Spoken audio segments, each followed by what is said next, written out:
Welcome everybody to the Challenge of Doom. I'm your host, tournament organizer, professional illustrator, and man who cries after baseball games. Damn you Mariners for losing 3 in a row.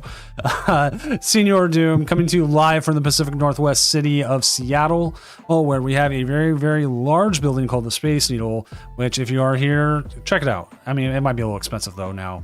Like, you're like, man, that was an elevator ride I paid like $30 for. But the view, pretty worth it.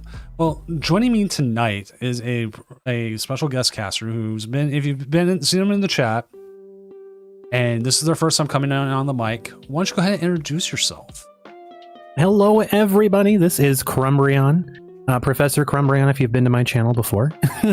And I guess our cities have a little bit of stuff, a bit of history, Doom, because I'm from Toronto. Oh. If I recall correctly. The Mariners and Toronto had a little bit of beef in the World Series there. ALCS, but still, we have beef anyways because we had beef anyways. Cal Raleigh likes to hit home runs there, and people from Vancouver come down. Which Vancouver, trust me, is a beautiful city. I don't know if you've been to Vancouver. Beautiful city. I've not yet. Okay. It looks wonderful though. Well, the whole Pacific, the whole Pacific Northwest is beautiful. Don't like. I've lived here my whole life. I went to Dallas once. No, twice. Sorry, twice. And both times I'm like, where's the mountains? Where's the trees? Why is there concrete everywhere? Why is it 120 in February? You know, I was like, no. I went to Florida once. I was like, why is it so hot in February? Well, we also have a wonderful large tower called the CN Tower. I don't know if it's similar to the Space Needle. It's pretty close though. But yeah, they've got other sides of the country. We have the love of Pokemon in common here. So actually, have a wonderful time. We'll pull up the CN Tower real quick because let's look at it. Similar-ish. Like they both got the viewing thing on top. CN Tower very pointy. Is straight. Is like a straight spike through it. Whereas in like the Space Needle is like trying to be a flying saucer. Okay. That makes sense. Plus, the Space Needle, like any skyline shot you see of it, is always so big. It is not that big compared to like everything else around here. It's only the Space Needle is like 30 stories tall. I think it is. It's tall. Oh, really? It's good size, but it's on a hill, and so like when you see it from the skyline, like, oh hey, it could be like as tall as it's like one of the tallest buildings here, and it's like no, it's not. But it's on a hill, so you get a good view of like the ocean and everything else. Good place to be. Also, that sounds pretty good. Also, Sunny, I remember winning one of yours. It was a very, very proud day for me because I won it, and then I picked like my kids up off the bus like 2 minutes later. It's like, yeah, I won. Which we are about 3 seconds from starting the tournament. Let's see. Beautiful. 136 people. That means there's going to be about 8 people disappointed. I'm sorry, but we have a cap for a reason. It's called I have work in the morning. Oh yeah, I feel that one. Which I also forgot to say, if any reason you need to jump off, the only person that has to be here the whole time is me. Wonderful. So I will be here as long as I can. And even then, I have not fallen asleep on stream yet. There may be a day that happens. All right, let's look at the metagame. Tournament started real quick. Dragapult show, Cynthia's Garchomp, Dragapult. How surprising. Now let's see if we can find players that I know who can stream, if they're not already, and get one on. Funny enough, Master Lee Bui here. I was supposed to play him top 4 in the last cup I was at. He had been using the wrong deck list for multiple tournaments, and someone finally looked up the Charcadet number, and it turned out he had the wrong Charcadets. No way! Oh my goodness! Yeah, I see Master Lubui around so many tournaments. Always performing pretty well too. He's good. Oh, R2D2 Rack. If I could get him on, he doesn't. He doesn't. Always on the Slow King. He is the Slow King master. Let's see. Okay, we got. Love seeing it. We do have someone meta streaming. Oh. But I'm also seeing who else. Oh, Goldwire. Goldwire is usually a good start off. Beauty. Goldwire is on. Oh, he's on Dragapult. We'll hold him in the back pocket. Nothing against him. It's just we expect to see a bajillion, Dragapults most weeks. Chat, someone asking. Oh, someone I forgot to unregister. Well, that's fine. If you got in and don't show up, you don't show up. Let's just jump to Goldwire now because I'm not seeing anyone else jump on, and then I can look later and start picking out people. So you have admin access. Go ahead and just jump to table 1.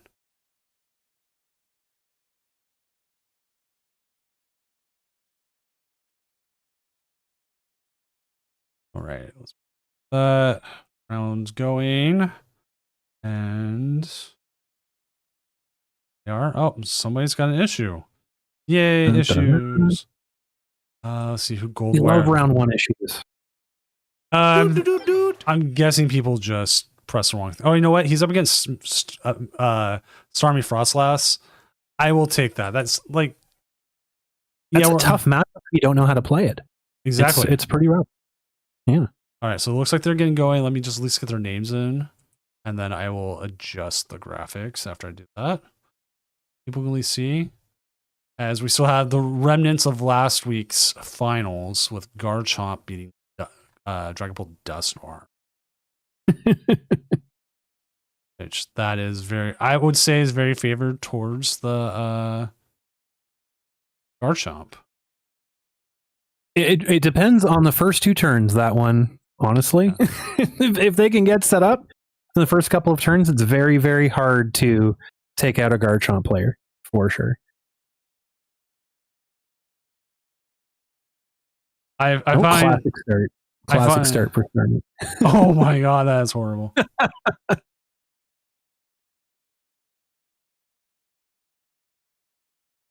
right. Oh, it was just some people pressing win instead of check in. Ah, I got it. Also, Power Guys, thank you for the follow. All right. Awesome, boy. Awesome, Argon. As long as you share your screen, if we have this game end quickly for whatever reason, we will always jump to another screen because we will. My thing is, I always want to get a game on, and since we can do that a lot easier than you can in person, we'll keep trying. The more people are streaming, the more games we can possibly get on. So very fast start here for the Starmie. Really kind of hoping that Dragapult plays that Shaman.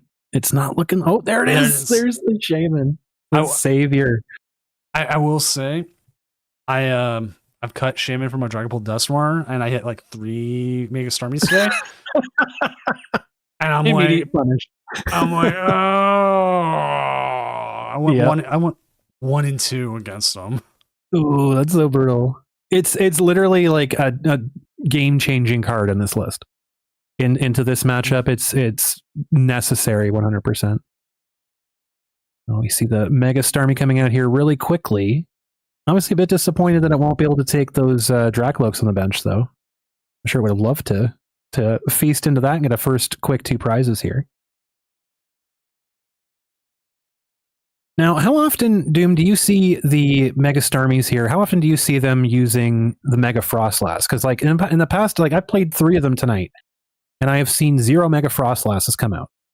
Do you notice there's more of a trend to just go for the Starmies and lax off on the Frostlasses using the damage tick? Or that's what I'm seeing. They're trying to set up like they're setting up here. You get the Mega Starmie, you get the Monkey Dory, so you can start moving ticks. Mm-hmm. And then you get the other one. And out of the 3 I played today, only one of them used the Mega Frostlass and essentially they set it up for game.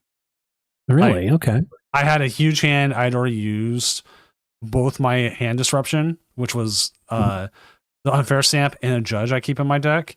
So I had a huge hand. I had no way to win because I had no way of KOing it. And it was just like, oh, nope. GG. Mm-hmm. But that was. I find it's very rough at times, right? Yeah. You see the bulk orders here. It was all very situational. Yeah. This can hurt here. Okay, maybe not. Maybe we can buy a turn. You can buy a turn here. We might see something come out here. We might see a Mega Frostlass take out this Shaman. I put an immense amount of pressure here. We do see the Salvatore come out from downtown. Mega Frostlass coming out. Oh boy, 150 damage here though with the Legacy Energy there. Not likely the target they want to take out, but it is what's in front of them. So Shaman goes down.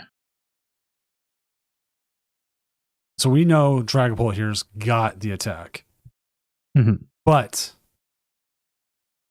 the question is going to be, what are you going to get off that? And the Dracloak. Oh my goodness, what are you going to get off of this here? I almost wouldn't have done it. Okay, you know what? That's fine. That's actually fine. Hey, now you got a Shaman back again.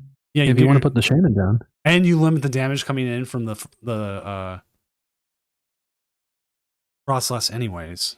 Yeah, exactly. Exactly. So I was afraid if you had to put that Badoo down, they would just terrifying. Like, hey, here's a free prize. Enjoy it. You'd be like, yes, please. I'll take that. Thank you. So it does. We are staring down the Legacy Energy on the Frostlass here as well, which with this board state set up for Dragapult, not really a great way to get around that. You kind of just have to go through it. Yeah. So seeing 100 damage, we might end up seeing, well, it's a really risky maneuver if Frostlass removes that Legacy Energy for retreat cost into Starmie, but it might honestly be worth just putting the Starmie up here to take the next attack.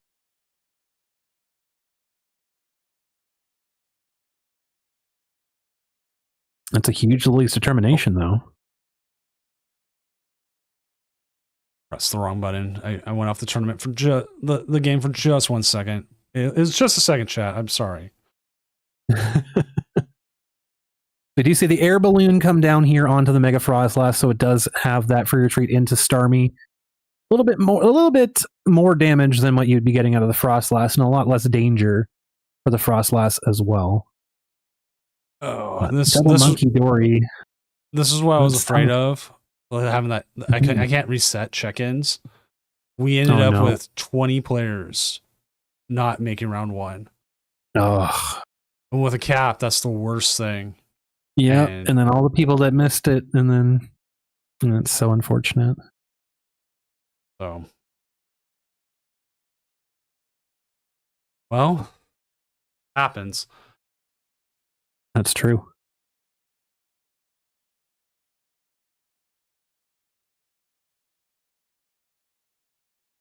Now there's the Crispin for next turn. I don't think they can play it this turn. They're looking for that double Monkey Dory, so Dragapult has a small open window here that it can take out from the... It can take the Monkey Dory out next turn here. And take a 3-prize turn if they... Ooh. Okay, they are just going to go into the Starmie. A little bit safer here to get out of the Frostlass. A little tiny bit more damage on the Dragapult. Not really game-changing damage, but...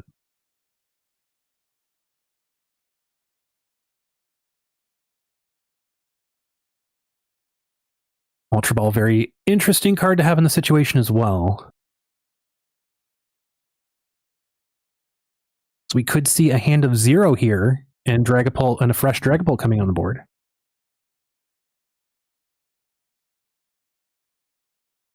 And their own Monkey Dory on top of it? Oh, opting for a Monkey Dory here.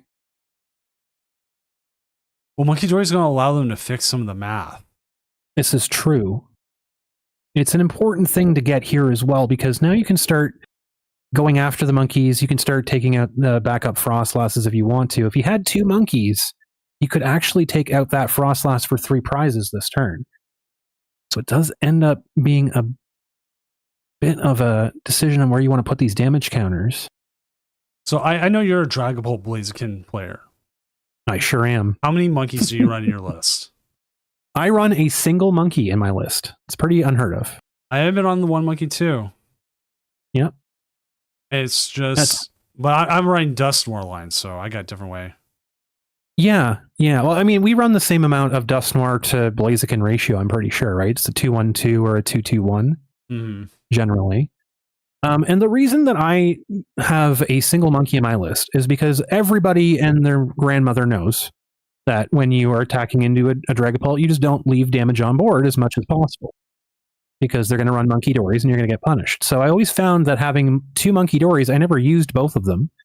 In the situations that I did use both of them, it was very rare. And so I found more use out of having a single Monkey Dory, and that opened up more stuff for me in the deck, and I didn't have to commit as much bench space, and I got more utility out of it as more of an ambush surprise against people. So then people would lax up, and it's like, well, they're not putting down monkeys. I can leave damage on board, and it's like, aha! I bring out my Monkey Dory, and I have my Blaziken attach the Dark Energy to it. Take that. I will definitely say I was using Blaziken a lot to attach to the Monkey Dories. You absolutely do. It's a great thing to do. Because people don't expect it. You can get so many energies out on a turn from a Blaziken. It's actually wild. The amount of times that I've used Crispin onto Meowth and then Blazikened energy onto Meowth to use Tucktail has been more than one, which is more than you would think. It's been very useful as an ambush technique. I did Tucktail once. I forgot that I put all the energy into my hand. I was like, oh yeah, it goes back in the deck or something. Like I was like, nope. I'm like, well, that was a stupid move on my part. GG next.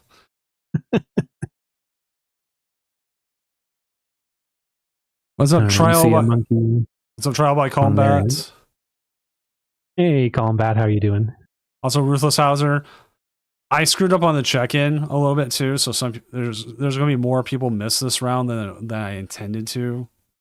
So, but in the end, we only would have had 8 people miss instead of like 40 or 20, which would make me feel a lot worse. But I still feel bad. That's what I get for moving the tournament a week. When I realized last week I would have been single parenting for the start of the week. Mm-hmm. So it's like, oh, I can't run a tournament. I gotta be up making breakfast. I gotta be doing this. I gotta be doing that. So I'm like, you know what? We'll just move it back a week. But I forgot to change the check-in time back a week. Oh no. Oops. So people were able to sign in and check in. I'm like, oh.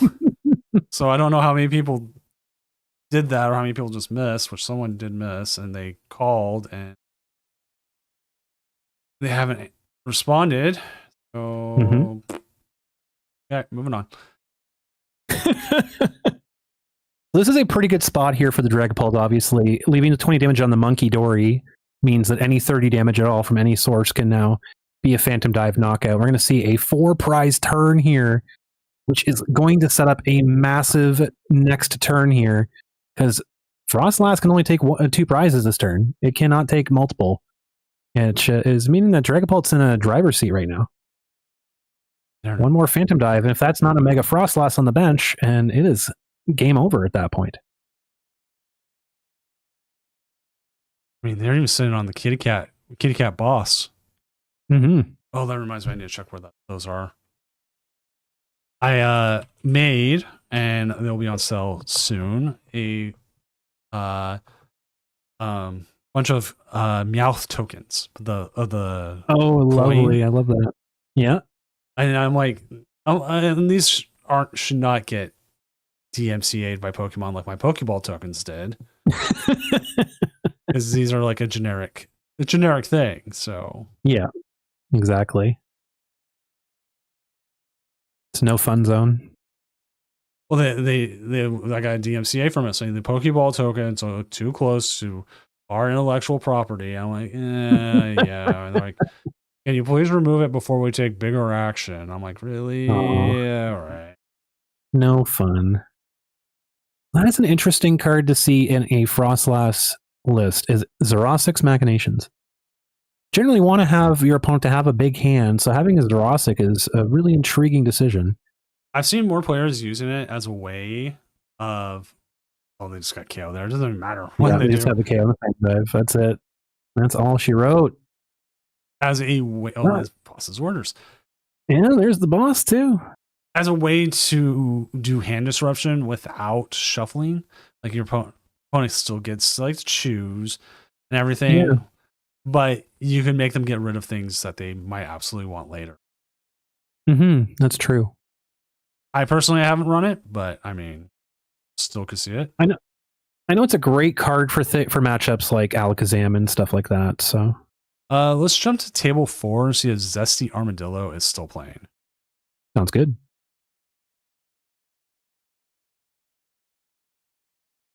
They are not. Let's jump to table 2, who just came on, and let's Perfect. see if they are playing. And they are not. Oh my god! Okay, I'm going to show this game to everyone though, real quick. Oh my goodness! Oh, they just flipped off of it. Double Badu 20 damage apiece board. That's amazing. All right, let's go ahead and jump back to the casting test here in Seattle.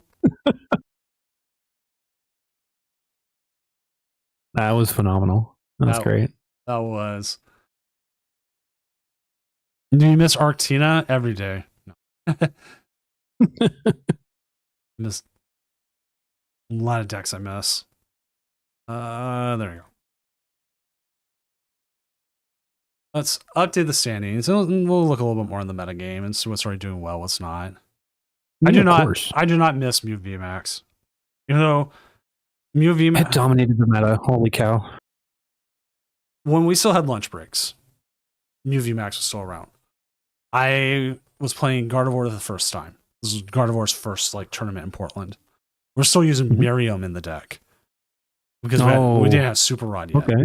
That's Yeah, how this for some people like, oh wow, that's a really long time ago.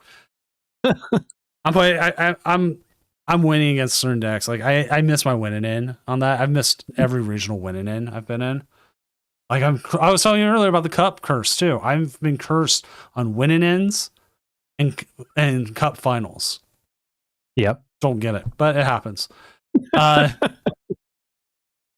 was like after like I had a big run, a lot of online stuff, and I started tournament organizing. My mind's like, no, you don't know how to play anymore. Just organize. Oh no. I don't know, but I played up against VMAX. Guy I think took like 6th in Portland in the end. We played 2 games so fast. I had like an almost 2-hour lunch because of it. Holy cow. But at the same time, my brother and my friend, they both got done really quickly too. I saw them walking out for lunch. I caught up with them and we were able to get to the restaurant well before anyone else. And we got our food and we sat there and we ate it and we watched the rust start coming in. We're like, hey, like my brother was on Lost Zone. He like double donked with Cramorant. And I don't remember what my friend was on. Oh yeah, that would do it. Yeah. And so we're like, yay, we got time to eat. It was great.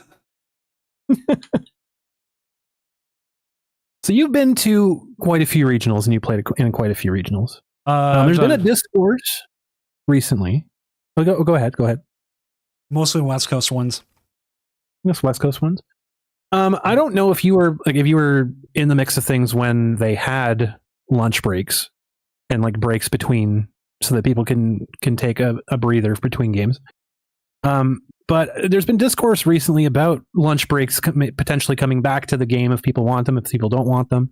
Like, what do you think it would be beneficial? Because like I can say, like as a judge, when I judge in Toronto, it was intense. It was an all day thing, nonstop, go. People were running to table.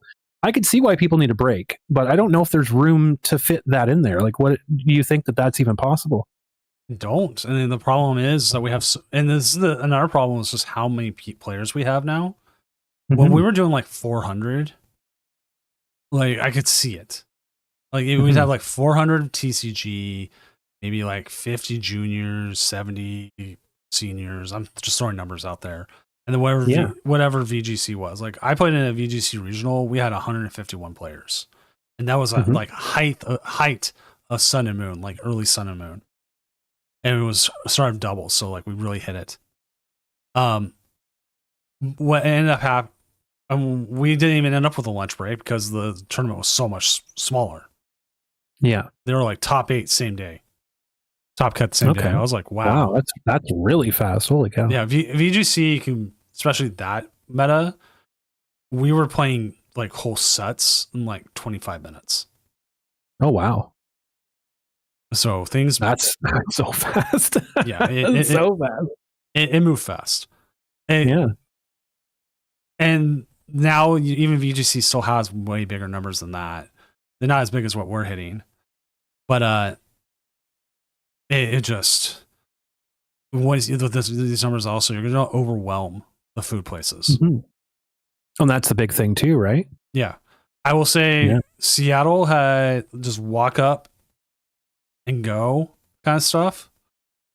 So it was way better than like Portland. It was way better than Vegas on that sense. Way better than Vancouver, because like those are the 4 major regionals I've been to. So those 4 cities. Okay. And it was great. Like I walked up, I grabbed my chicken strips. I had 1-3 dropped, and I was angry. I ate my chicken strips, but it was so fast. Comparatively, like when we won, we did a Portland. Like we tried to order a pretzel, and it took like 35 minutes. Oh yeah. It would take a long time. I can say when the Toronto venue was very interesting, because you had to go so far underground to get to where the venue actually was. It was a part of like a big complex, like the Metro Toronto Convention Center is it's a pretty decent place, but it's also very big. And so when you got to the venue, finally, it took like probably a good 15-minute walk from the venue to the outdoors. It's not even counting going to a restaurant. And they had a one pizza stand, and I think that was like probably it for food in the venue itself. And so just like, I don't think there was any way for people to get like actual food there without leaving for more than a half an hour. And that would definitely cut into times between getting back in, and like you have to weave through the crowds and then go up all the way to the very top and then find a restaurant and then be in a busy downtown Toronto and then come back down. And it's like, it's just such a difficult way to without giving like 2 hours of time off in the middle of the day. It's just, I don't see how it's a possibility. No. And hey, last match finished. And I had got my first spam person on YouTube. Oh. They came in, they're like, hey boys. I'm like, okay, what is this about? And they're like, half off for a good time. I'm like, okay, no, that's I'm just like, that's done. And if they're being jokey, well, be better. Round 1 is done. We're gonna go ahead and get this going. Keep this going. Excellent. Is that a Crustle I see at the top there? Yeah, it's trash pulls. They like to play decks like that. Oh my goodness. All right. I thought we were past this. I thought we were beyond the Crustles. Wasn't there someone's tweet today about like you're going to overtech for a deck that's going to have like less than a half a percentage meta share when you should be worried about the one with 30% meta share? Yeah, exactly. Oh my goodness. All right, let's see. Let's see if we can find out what Zesty Armadillo's on. They are on Alakazam. Going against Dragapult. When the other one, Zach Yu. Let's see if they have the name as that. Maybe there's Zach Ito. I would like to see the Alakazam. Yeah, I don't think we've had Zesty Armadillo on before, so let's jump to table 3.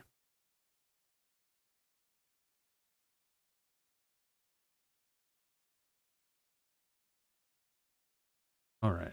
Let's find the names so I can get them updated again.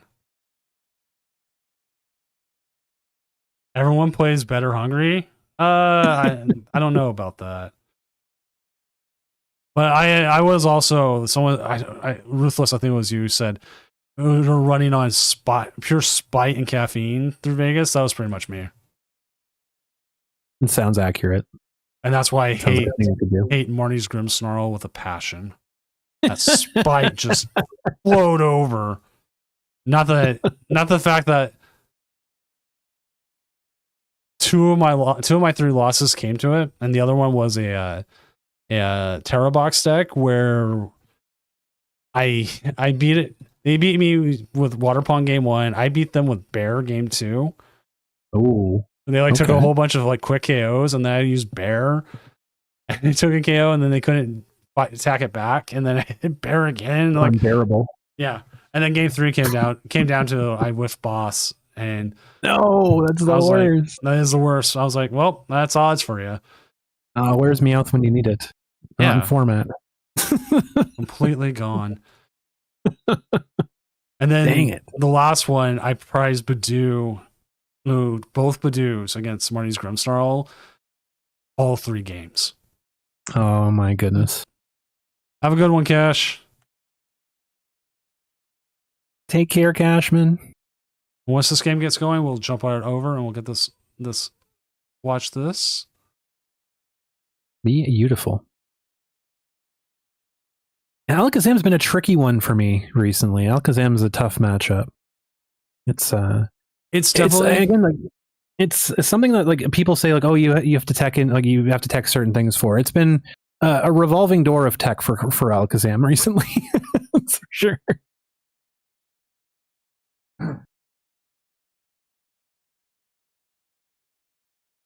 like you got the people who are like teching in enhanced hammers. You got people who people are like, this actually came up recently. We had Alakazam hit into a whatever it's called, a Lucario that had the new fighting energy on it that prevents effects from attacks. Mm-hmm. And they didn't understand that. And we had to like lead them through it. Effectively, that fighting energy, when it's attached to a fighting Pokemon, it is just a mist energy. That's pretty much it. Then later, they called me about another judge call. I'm like, oh god, this is the same thing.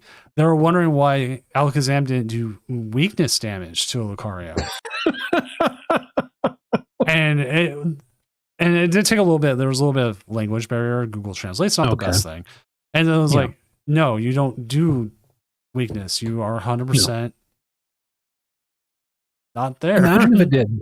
Imagine if it did weakness. That would be the most broken deck in format. That'd be so busted. It would hold Dragapult at bay. Oh yeah. Oh yeah. Single-handedly. You could do so much damage for like nothing.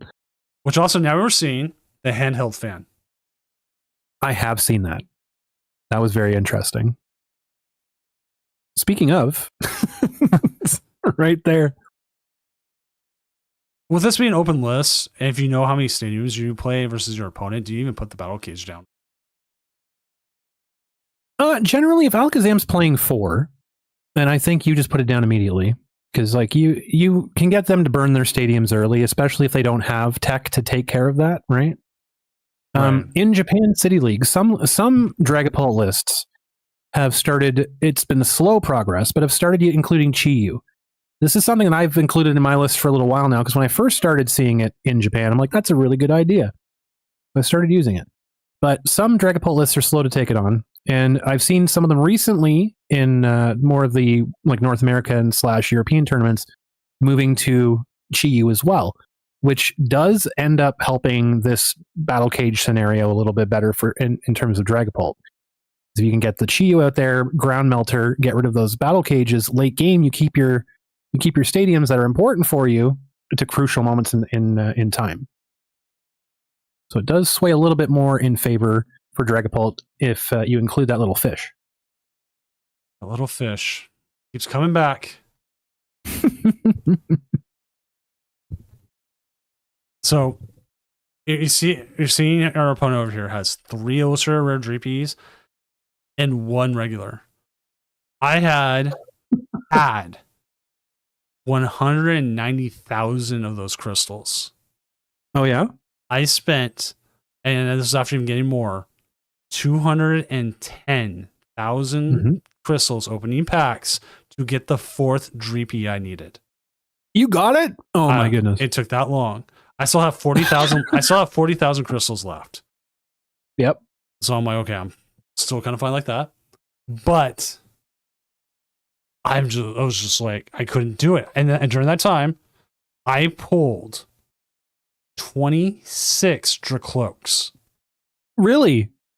And I have I have like the complete master set of Ascended Heroes and like not just complete 4 of everything, essentially.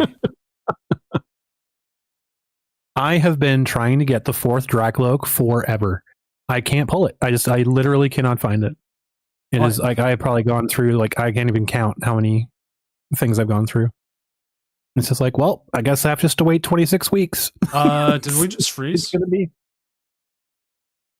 I can see the itchy pollen going off. Oh, okay. I was making sure they didn't freeze because they weren't making an action.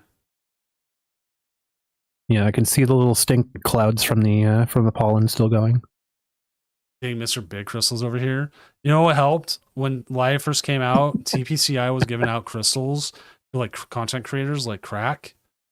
Oh. And so they handed me some. And it was a lot, and I just held on to it. And then what you do also is you just buy out the battle pass, and you'll usually get about half to 3/4 of your crystals back, like right off that. And as long as you keep playing, it'll be fine. It gives out so many. Let's go ahead. Drop anybody. There's people asking in the Discord, could they get in late registration? I wish I could. It doesn't. It doesn't change the cap if people drop. That's unfortunate. It's something I've added in feedback, but it's not like high on the list of things they're going to tackle. Mm-hmm. So it's the big thing I was glad they did is something I had is where gave you Crack. Yes, they did. They're my drug dealers.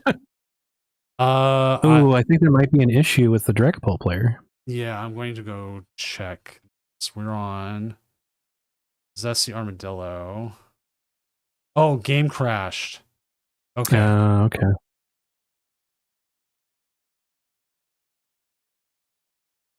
That's unfortunate. Yeah. We have a way of handling this. We're within time. Yeah. Give me someone. Mm-hmm.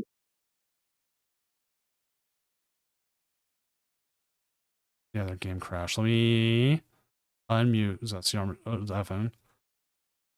Hey Zesty, your opponent's game crashed. We have a way of handling it.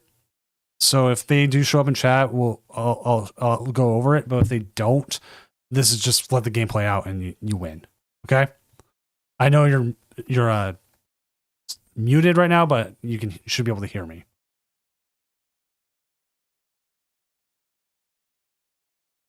Okay, I'll go over a little bit.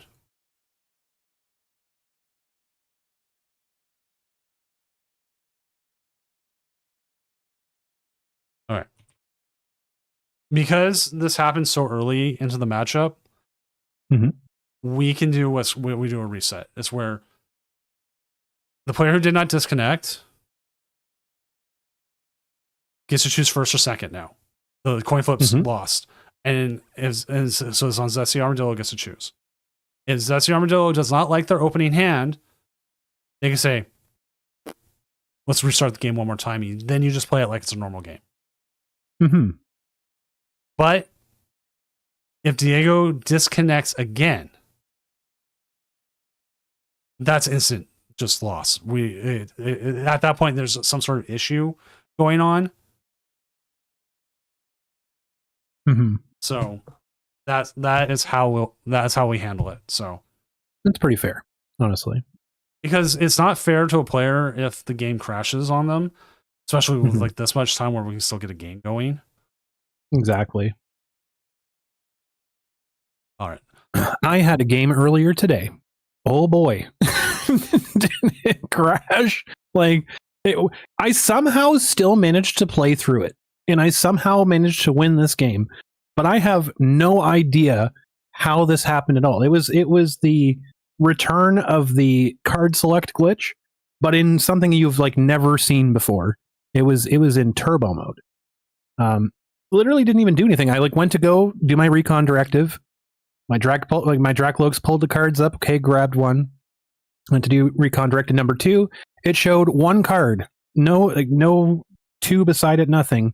Just one card and a ghost card that I could not select. And so I'm like, okay, well, it has begun. It has begun. And throughout the game, my boss's orders were disappearing throughout my deck. I would grab a card from Recon Directive, and then would put a random card from my deck from my hand back into my deck. And then the next turn, when I played an Ultra Ball, it would pull a card on my discard pile and put it in my hand. it was some of the most insane glitches I've ever seen on this program.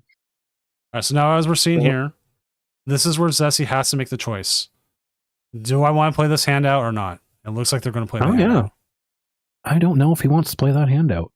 I mean, you got the telepathic energy. That's true. That's true. It's not as bad then. And then you do have the Dawn for the follow-up. So you're going to have turns drawing. Mm-hmm. Not horrible. It's not terribly bad. I think having the telepathic energy made it better. Mm-hmm. If that was a regular psychic energy, yeah, I might not like it as much. But it'd be questionable. Mm-hmm. No Dunsparce, though. It's a little bit of a rougher start, I think. Yeah. Well, let's see what they end up with. Like, do they have... Mm-hmm. They got 3 Dreepies out. Do they have any way of getting a Badoo out? Well, we gotta bring the that cat. tells me they had a very bad hand. Yeah. Nobody wants to see the cat that early. Nobody wants to play it. I can tell you as a Dragapult player myself, I never want to put Meowth down turn 0, like or turn 1. It is very, very bad. You want Meowth for game. You don't want Meowth. Exactly. You don't want Meowth to play. Exactly. You want Meowth to be able to play the game properly.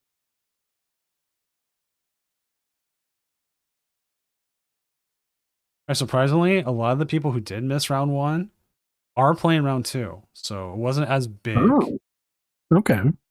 No idea what was going on, but you know what? What is that Pokemon? Dedenne. Yes. Okay. It's a new tech against certain decks. Spicy. Certain decks. You remember like Regieleki in Control? Yeah, yeah. It's a new Regieleki. Okay. You're using it to just bring in items that you want to use against your opponent. So it can grab any trainer card, right? So does this, if this deck playing like Unfair Stamp, if you really like Unfair Stamp multiple times, then there you go. Can you play Unfair Stamp multiple times? I thought you sure can. Okay. Yeah. You sure can. Legacy Energy can be played, but it can't have the effect proc again. And Grinch, I think it was Neutralization Zone cannot be grabbed from the discard pile. Those are the only 2 I think that have qualifiers on them. No. Which was really frustrating because Neutralization Zone came out in a time where Roxanne's backup was in play, and you could actually grab stadiums from the discard pile. Much to my dismay, did not use that. Ooh, that's a good top. Good one off the prizes. Okay. All right. So we've liberated a Kadabra here and have an Alakazam in backup here. I'm going to go on a wild guess here and don't believe that this Dragapult list plays Rare Candy if they're playing a bit of more of a control-ish style. There's going to be a Zoroark off the bat here. Oh my goodness. Okay. Well, okay, you know what? You can grab the Dedenne. Use the Dedenne to grab it again. That's true. I'm gonna double check. That's actually really good into this matchup. This 100% feels like it's a tech for this matchup. Yeah, because I'm looking at the list. It's got the Moltres tech. It's got the Maractus tech. It's got the Dedenne tech. It's got the Shaman tech.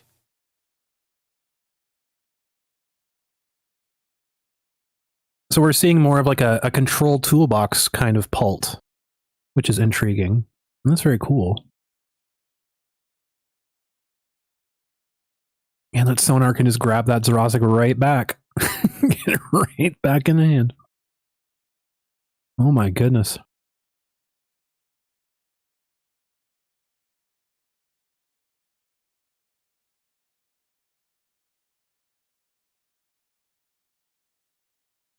Wow. That is very interesting. 'Cause I was thinking, like, I was trying to figure out a way. I'm like, do I find a way to get Zerosik in my list? Like, is it worth playing a Zerosik, or can I just push through it and just not have to play the Zerosik?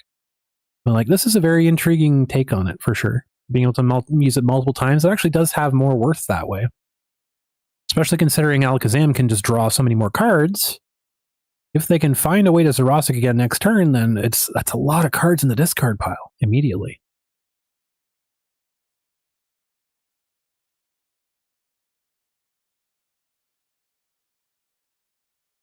A little bit of lag here, not too bad.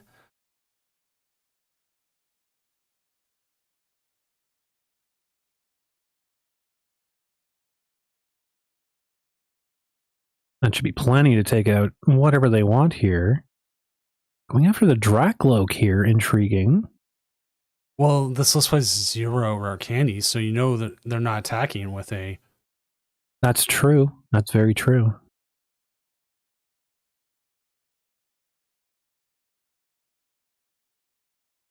And the Battle Cage off the prizes. All right, sitting pretty here, but we're going to see very likely. I mean, is it worth playing a Zerosik this turn is the question. I mean, you can get it right back. You can get the electromagnetic sonar and just get it immediately right back.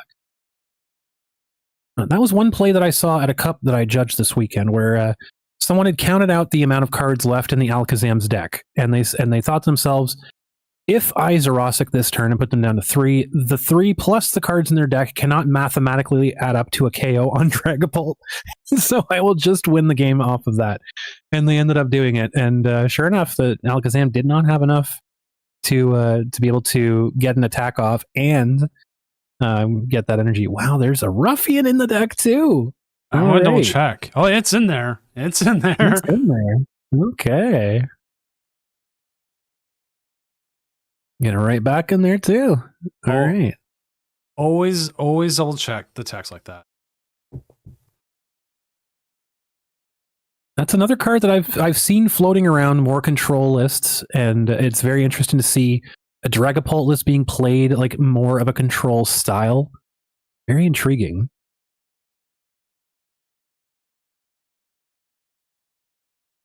I guess like these are your tech cards, right? These are your 5 cards that you include to have your archetype. And whereas like it would be like Dusknoir would have their 5 cards, Blaziken would have their 5 cards. This is their 5 cards. I guess the Dedenne, the Maractus, all these other things that are enabling them to have more of a methodical control style over the game. It's very cool. Chaining in those Kadabras, pretty solid option here. But that threat there of Zerosik, if you draw too many cards, you'll see that be punished pretty easily here. It's like kind of a tightrope match right now because you have to kind of balance between drawing too much and getting Zerosik and then doing enough damage to take knockouts. That's an entirely different complexity to this matchup now.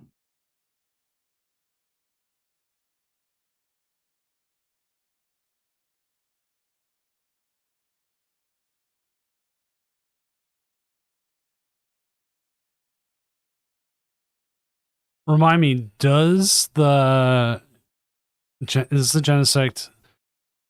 No, it doesn't have. Does it have grass resistance? It does, yes. Oh, so that could be an infinite. That could be an infinite chance for Maractus to lock it in.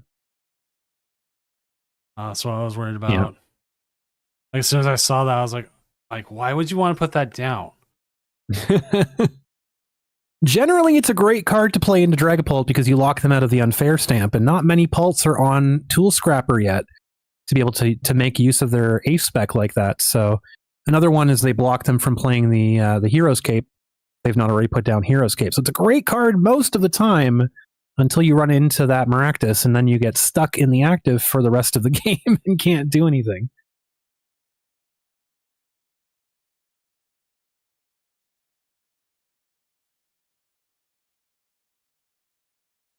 Now, Dragapult does need to have the boss's orders here because Maractus will not be able to use his Exploding Needles ability there onto the Alakazam because Alakazam is placing damage counters and it does not do damage from an attack. So we will see the Interesting, the retreat here and then retreating the Maractus because there's no energy. That makes sense.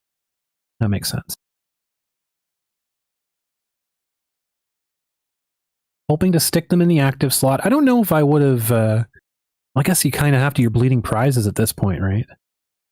But maybe one more turn could have been okay, and you let them take another prize here, and then next turn you start locking in their Genesect. Because at last I checked, Alakazam's not running any sort of way to switch here. They're not running Scoop Up Cyclone, they're not running Switch, they're not running Kieran, Surfer, any of those kinds of cards to get that Genesect out of the active slot other than just having energy, which does get the enriching. It's a little bit painful to put the enriching here, but it's the only way to retreat that Genesect right now.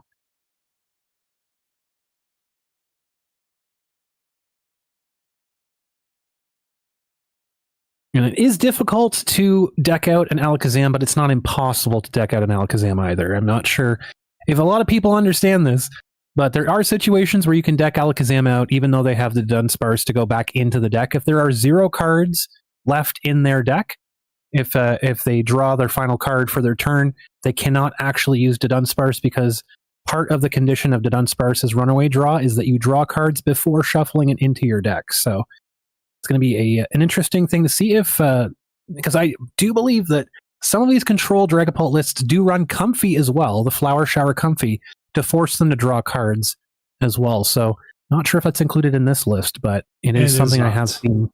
It's not okay. Something I've seen in some control lists.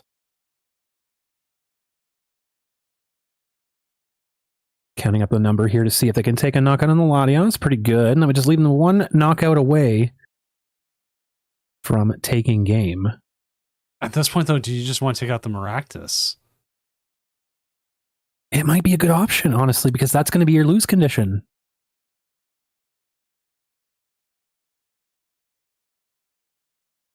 Oh, really debating art on this one? Oh, no. Dragapult can find that energy. We might find ourselves staring down a Genesect for 16 turns.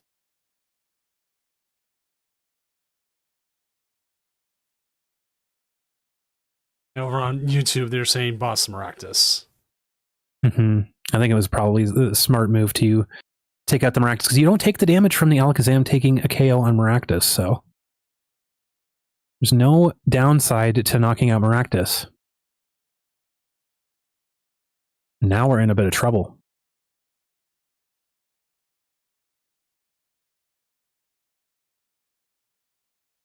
Two recon directives. Well, that is... So Dewgong, because Maractus is not doing damage to Genesect, because of resistance, it would not actually move the energy off of Maractus. It does have to take damage from the handheld fan. If this was a Yveltal clutch, then yes, it would move the dark energy off, but because Corner's doing 0 damage, it's not actually moving the energy off.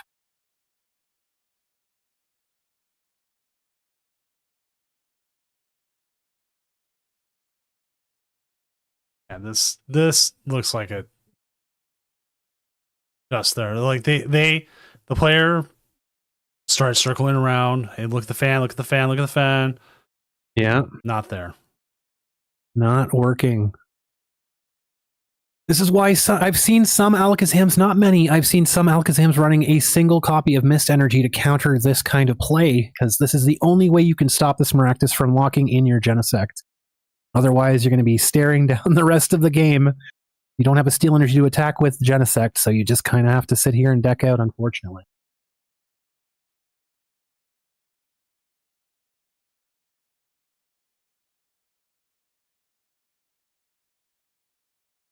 Funny enough, this is the only game still going on. Oh my. Now, this is an interesting situation here, because unless Dragapult has a way of forcing Alakazam to draw cards, Alakazam does have an infinite here that they can just keep looping the Dunsparce. So this could very well just go to time and be an automatic tie at that point, unless Dragapult's going to be starting to take some prizes here. If this is the game plan to try and deck them out, they're going to have a bit of a difficult time unless they can force Alakazam to draw cards.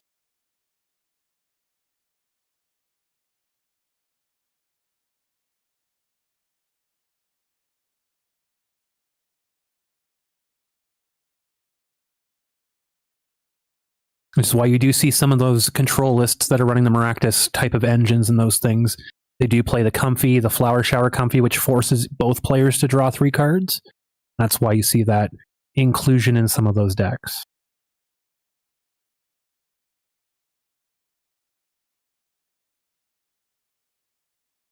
Here we go. So the rules are, especially considering we're watching a streamed game here, if they go to time and there's no obvious win condition, like Dragapult's just looping and Alakazam's just looping kind of thing. Because at this point, like Crummeron's saying, they have no way of making Alakazam draw cards. Mm-hmm. At this point, Alakazam's just pass.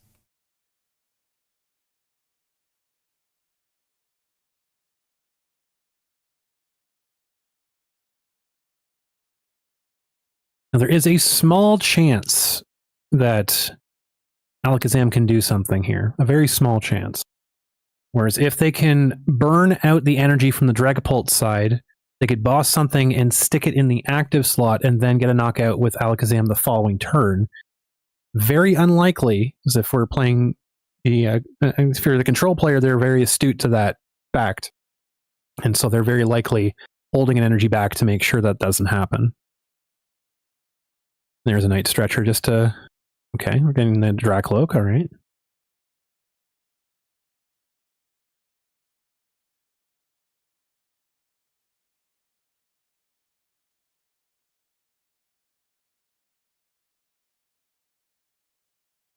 With the Maractus, it's not putting cards back like Dedenne would be, like being able to cycle cards back in.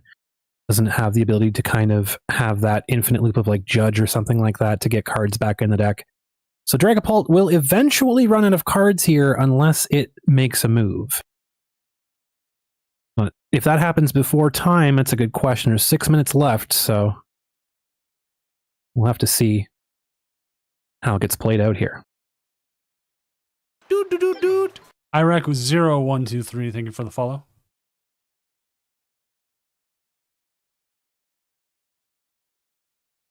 This is where the game becomes all about fortitude. It's a game of chicken without the chicken in the pult here. When does that Zoroark button get tapped here? When does that become an issue for Alakazam, right?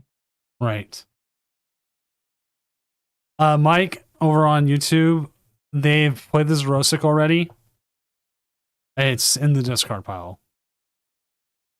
They never picked it back up, right? I didn't see them. They picked it back up. So they do have it. They do have it in hand. Okay, so they do have that, but we'll have to see what happens here.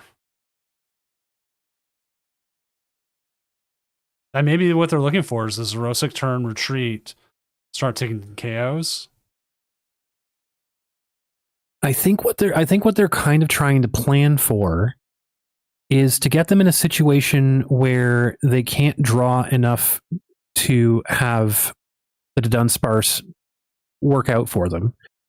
It's really tough to see because like they obviously want to Judge because they're going to deck out faster than the Alakazam is at this point.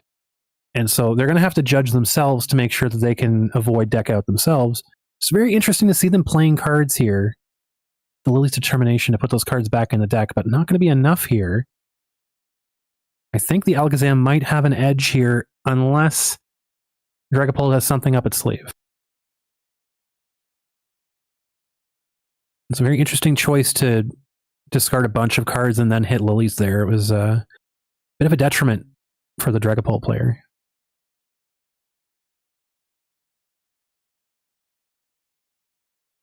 Thoughts could be, burning time off the clock, only 4 minutes left in the round, give or take. So it's difficult to see what the win condition is here at this point. I think it's like they're moving quick enough that I wouldn't call slow play on either player. Yeah, they're going at a pretty good pace.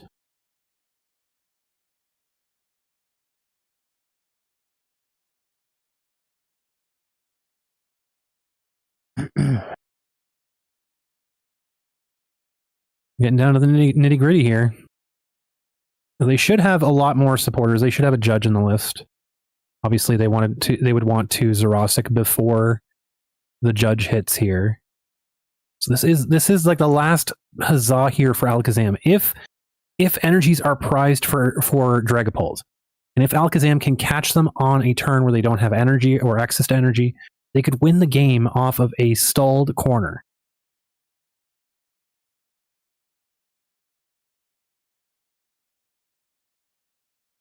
I definitely don't want to play that Lucky Helmet. That's for sure. That's a card that you don't want in play. Well, I think they need to start using the runaway draws every turn now. Yeah, they are getting down to the point where they have to. They're getting to the point where they have to now.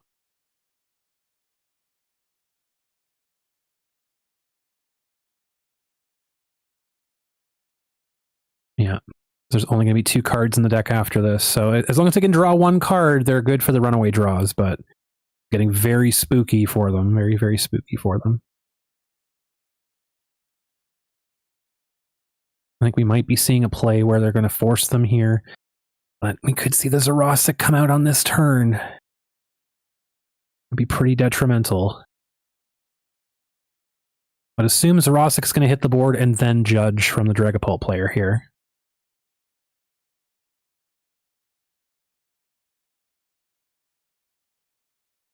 So all of those Buddy Poffins gone. Oh my goodness. 25 cards. 25 cards. Oh no. I might even want to keep 1 Poképad, honestly, instead of a Battle Cage here. I'm keeping a Lanazade. That's actually better. Okay, Lanazade is pretty good here. Get some more cards in the deck, and then get some more cards in your hand, and then you can shuffle those and work on shuffling that in. But I would assume that there's a judge coming on next turn for the Dragapult to avoid being decked out themselves here. This is extremely close, though. See, the area 0 under depths. Okay. At this point, the clock is ticking. I don't think that Dragapult's going to be easing up. I forgot this. I did because I just went into the game. They do have a 5-minute extension. Okay. Okay. Excellent. All right. So this is an interesting decision here from the Dragapult player. Deciding to attack in to Genesect. This, I mean, it's tough now because Alakazam physically cannot take a KO here. Even with every card in its deck, it would only do 100 damage to Maractus. So it might have to be Alakazam going for a deck out play themselves now. Which at this point, I think if they boss Maractus and pass, they could be in a very good spot. You got to make a move here. Timer's running down. You got to make a move. Otherwise, the game's going to make a move for you, and it's not going to be what you want, regardless. Mm-hmm.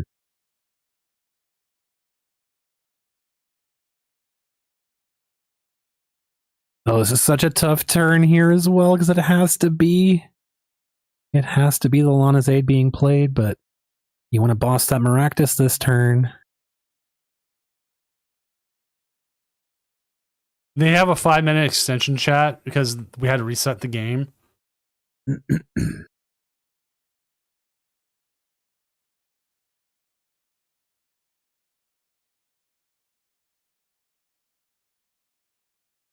Oh, this could be so bad.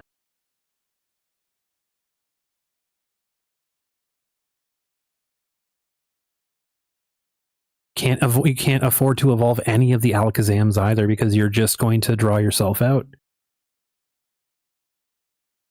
Can't afford to play any cards to the bench here. have to hope that you catch them on the judge turn this turn here and give yourself a little bit more time. All right, let's see what happens here.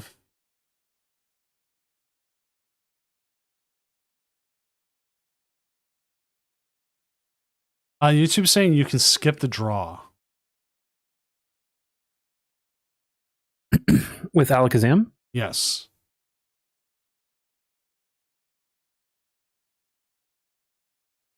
I'd have to take a look at the card again. I don't know the verbiage on it, but I think you might be correct. They're going to bring up the Dedenne.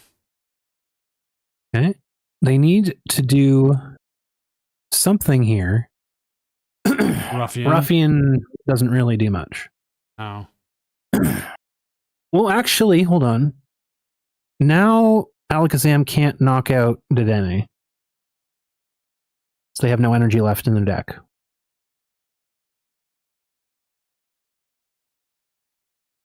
I think they just have to boss the Maractus here.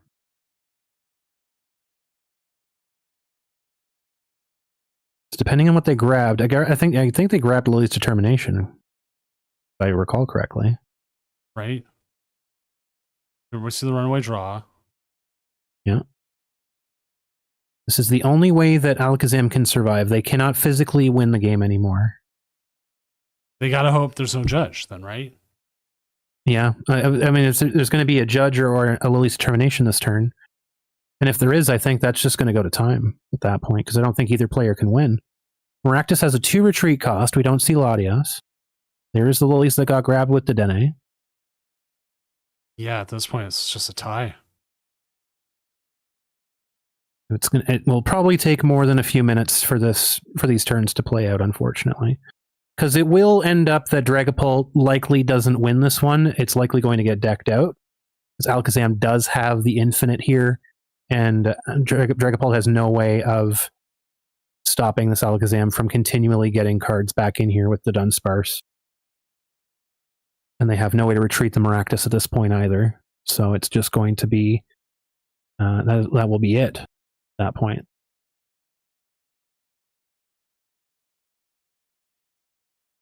Yeah, that was a GG. There we go. Diego has reported as a loss. We have a win. GG. Let's get this next round going. All right. All right, round 3 is up. People in the Discord are like, what's going on? It's like, they had an actual extension. It was legit. And they were going to time. So There we go. Let's go ahead and find ourselves another game. We've got Zach Yu. Did I figure out who that was? I think so. And then you said you wanted to see the Alakazam. Well, let's get them on anyways. They haven't been on before. So, Table 2. Oh.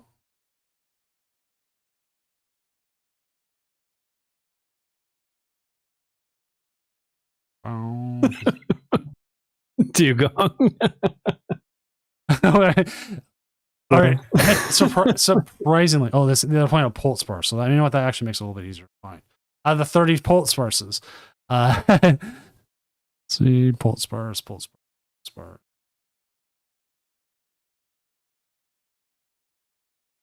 Find it's all the way down here. I think it's Pokézatch, which would be Garchomp. Yeah, it is. I can see their name now, so there we go. Hey, there we go. So this will be Dragapult Dunsparce going up against Garchomp. So we're going into our 3rd game with Dragapult, but at least it's not Dragapult Mirrors. And they're all very different. They're all very different lists, which is interesting. So, and I would actually place Garchomp as favored in this matchup. I would agree. I think it is very favored in this matchup. Although I will say that the Dunsparce EX makes a bit of a wrinkle in this matchup with how many Garchomps go in play. You can get quite a bit of damage down, and you can clean up KOs with that Dunsparce EX. But it being weak to fighting, it's a pretty easy way to deal with that.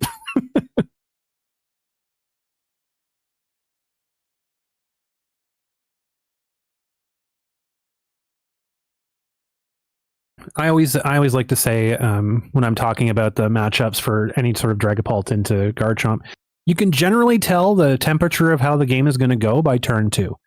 If they have a field full of Gabites, then it is pretty much game over for you at that point. Awesome. We also got Ozzy's game, Big Will's game. So we got a couple people if we need to jump to as well. Perfect. So we did get a judge call, and this is just one of the funny judge calls. It's a bug with Limitless where if you check in within 5 seconds of your opponent checking in, it will not show up. Oh, that's phenomenal. I love that. So like I call, we're playing, but my opponent hasn't checked in. I'm like, no, they did, dude. Refresh, you're fine. Thank you for thank you for calling. And like make sure there's no problems. But thank you for calling the judge hotline. But you're fine. You're fine.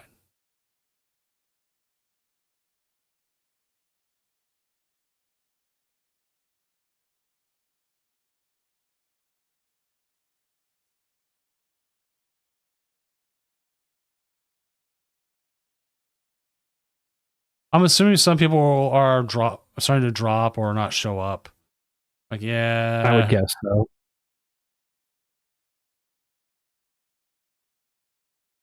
Like, I should actually make sure this person shows up.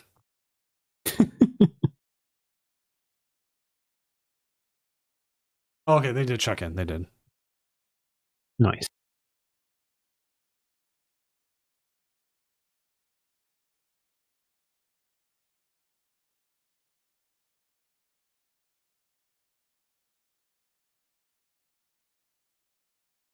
We do see that this Chomp has already taken a victim, has already taken a Dragapult down, Dragapult Blaziken. Going into a second different archetype now, see how it performs into this one. Now, is Dunsparce weak to fighting? I believe it is. I believe it is weak to fighting. So I'm like sitting here, I'm like, maybe I want to attack with the V. I'm like, because like the big guy could do some damage. That Tenacious Tail can do some damage, but it can definitely take some damage in response. That's for sure.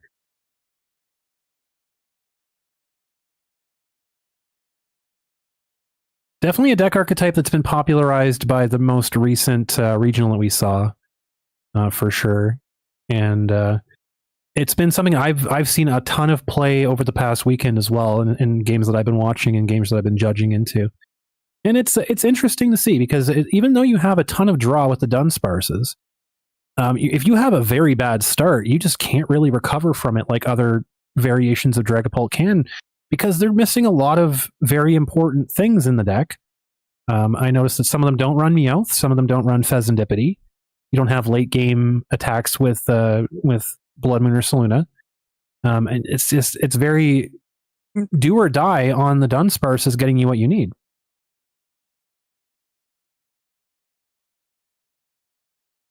As we can see, you see the entire Pokemon line there's That's it. It's just Dunsparce and Dragapult. That's literally it. Lots of interesting cards in there. Acerola's Mischief there could actually play a big factor into this matchup. Being able to stop EX Pokemon from doing damage or effects to Pokemon if they have, I believe, 3 or less prizes. What happened? Why are we zoomed in so far all of a sudden? We really got to get in there and see the detail on that Dunsparce card. Yeah, I'm sitting there. I'm like, wait, why are we? That's phenomenal. It's already looking like it's going to be a pretty tough matchup here for Dragapult. We see 2 Gabites. One of them has a power weight. Cynthia's in the active right now. So we have Cynthia's Rosalia in the active right now.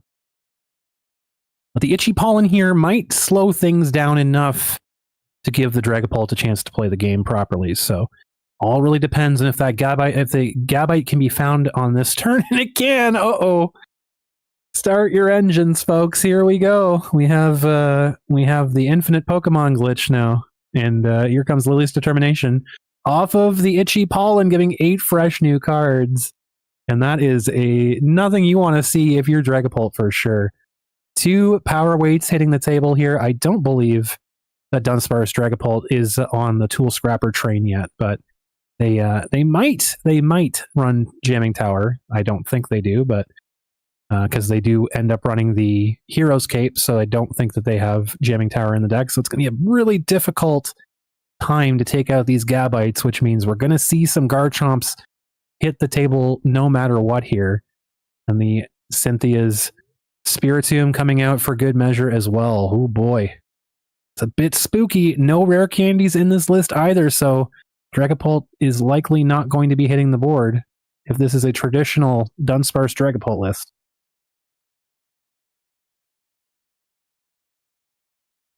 That is terrifying. If you were a Dragapult player, this is terrifying.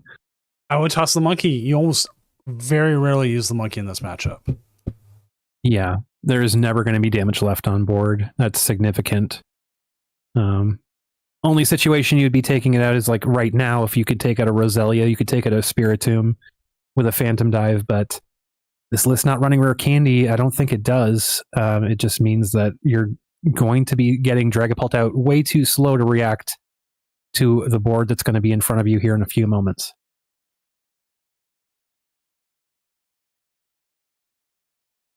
So unfortunately, even having Monkey to be able to Mind Bend, not really that effective in this matchup because of that rocky fighting energy that we were talking about earlier. Not only does it act as a fighting energy when attached to a fighting Pokemon, it also acts as a mist energy, so it would prevent the Monkey Dory's confusion damage, or confusion effect, not damage. It would still do the 60 damage, but it would not get confused. So that paired up with the Garchomp's free retreat cost as well, they're able to have full control of their damage on board, which is a very, very spooky thing. We do see another Lily's Determination here, and it will probably just be the Roselia attacking this turn. If we can get a Champion's Call to get the Roserade, that is a knockout on Budew.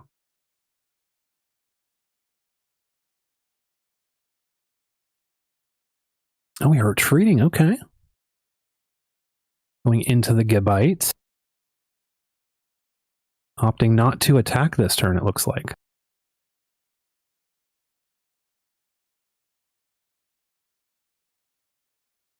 Jump on the bench. Oh, wow. Missing that this turn is pretty detrimental. We do have a Phantom Dive here, and that is going to knock out a Gabite, which is pretty significant. It's pretty significant. But no damage on board means that we're not taking multiple knockouts, which is unfortunate, but will we see... We get a boss's orders to maybe get one of those Roserades gone, but with the Battle Cage firmly in place, we're not going to see damage counters be placed here, which is probably better for the Dragapult, if I'm going to be honest. No energy down on to the backup Garchomp here, so that means that we're not going to see a Corkscrew Dive unless they're running Neo Upper or if they're running Rosa's Encouragement. Those are two cards that would allow the Garchomp to have a very powerful attack this turn. We're opting for the Risky Ruins here, but is going to be taking out the Gabite, which is really, really good. Really, really good here. So one other interesting thing here when you're playing into Garchomp that you can do to avoid the excess damage, right? Because we're putting damage in play, Spiritomb can make use of that damage. They have a Pheasantipede EX, which is not named Cynthia's. So if you place any damage onto Pheasantipede, it just goes into a black hole that Spiritomb cannot take advantage of. So obviously you want to get the damage onto the Roserade to make sure that you can take that out with a Phantom Dive on the following turn here. But a Hero's Cape is going to do some work here. If they find a way to get Draconic Buster, it will not actually take a knockout on Dragapult because of that Hero's Cape. Which there's been talk a lot online, and I've seen some other places I've read deck lists, that you should be playing Tool Scrapper to LA. That Dragapults Dragapults are putting that in. Absolutely. But the one deck that should run it instead of running Tool Jammer is Festival Lead. Yes. Alakazam would be number 2. Yeah. And if you are reliant on a stadium to have your things going, like Festival Lead, obviously, Alakazam with Battle Cage, things like that, then you need to run Tool Scrapper. I'm personally in my current deck right now. I'm running Jamming Tower and Tool Scrapper, just because it gives you 2 extra chances to get to where you want to be, and being able to bump my own Team Rocket's Watchtower is pretty nice. But I think just in not even just for this matchup, but like for the Garchomp matchup, being able to remove the power weights against like Venusaur decks that run the Hero's Cape, which is an impossible target to hit over 450 HP, almost 500 HP if played in a specific way. You can remove the tools from the Genesect, so you can use your Ace specs. There's multiple different reasons why you should be playing Tool Scrapper in this format. There's just a handful of them. We're going to see the Cynthia's Roserades being taken out here. That's a lot of extra damage that we're not going to be seeing taken from this Garchomp. So again, we're starting to see the early game pressure here, getting to this Garchomp, not having the 2 energies, missing the KO on that Dragapult there because of that Hero's Cape, instead of having to go after the Monkey Dory. That's really inconsequential right now at this point. It's going to come back to haunt the Garchomp player.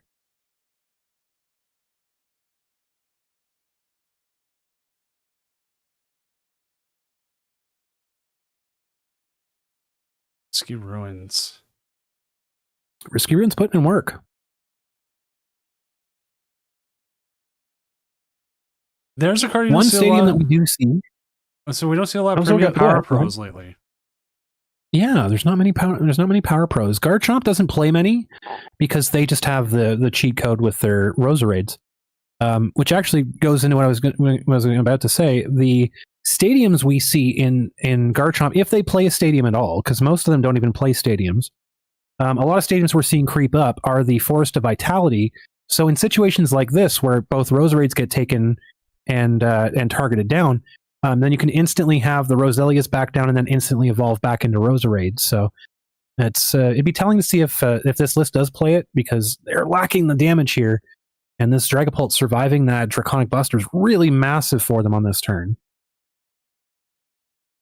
We're going to see the Bossazors, and this is just going to be game here, actually. Bossazor is going to take out Fez, going to take out Roselia, and that is going to be it. All she wrote. There we go. I really thought Garchomp would have it, but sometimes the cape obviously helped a lot. Cape definitely helped. Yeah. The early game missing the energy attaches on the Garchomp or Gabites really were backbreaking in that situation. All right, let us see who we still have streaming and if they are still playing. So, you know what? Easiest way to do it: jump to table 1, and then we'll just start moving our way down. Goldwire is still in game. Let me double check. Oh, if that's who they're playing, I could type. Yeah, that's yes, they are actually playing this game. We'll pop this one up since it's the first one we grabbed. Ooh, Mari Grimmsnarl, haven't seen that in a minute. Let's go. Okay. Against Dragapult, but you know. But you know. I think Dragapult players are like the only ones still playing. I think that's like the story of the format right now, is like, oh, it's a very interesting deck, and it's playing against Dragapult. Yeah, okay. You have a 1 in 4, 1 in 4 chance of hitting Dragapult right now. Pretty good. I like those odds. This is looking pretty bad, though. Unfortunately, 2 Marnie's Impidimps taken out on that turn, leaving them with very, very little to work with here. I don't believe that Grimmsnarl has gotten to the point where they're playing Prism Energies in their deck yet, so I don't think these monkeys are attacking, unfortunately.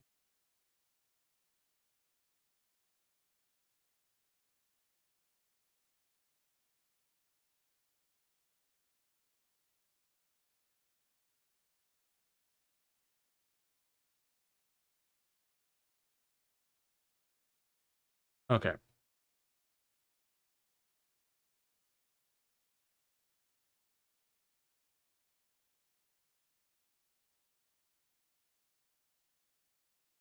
Terrible, I'll get to you in just a second.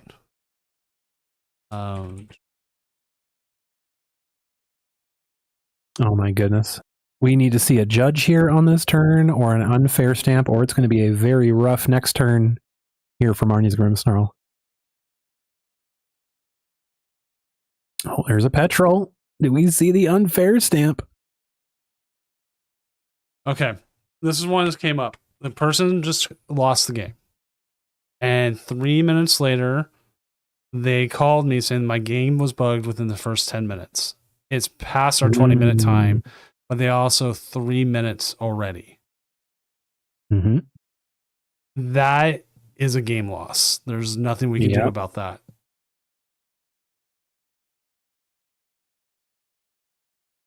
There is the unfair stamp to Oblivion here. All of a sudden, seeing a little bit more spice in this game here. We can see a knockout be taken off of that buddy as well, and give them a chance to kind of have some bearings in this matchup.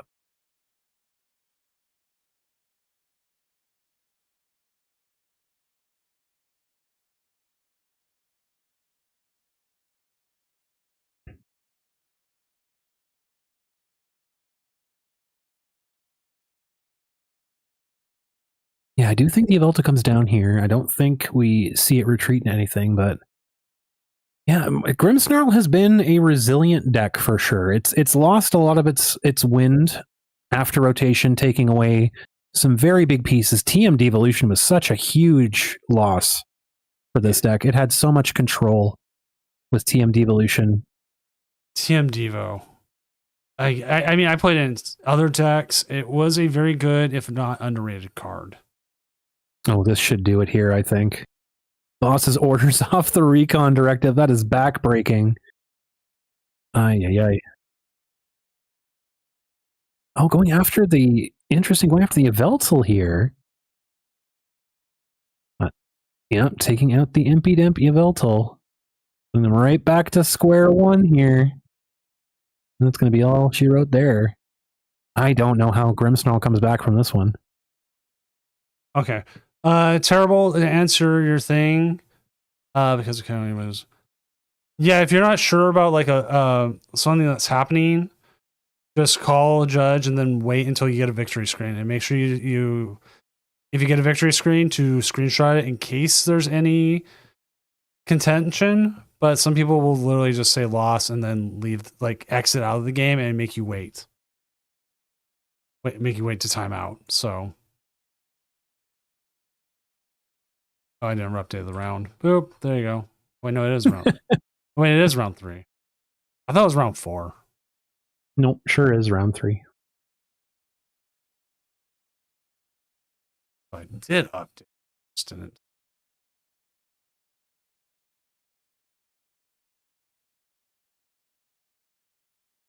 Yeah, like the issue we just ran into, a person from turn 1 could not see their cards. But because they waited and the game finished and waited, by the time they called, there was 18 minutes left in the round. That's a bit too much. Yeah, it's a bit too much. And their opponent reported they're probably gone. There's no way for me to summon an opponent back. Sorry, dude, you lose.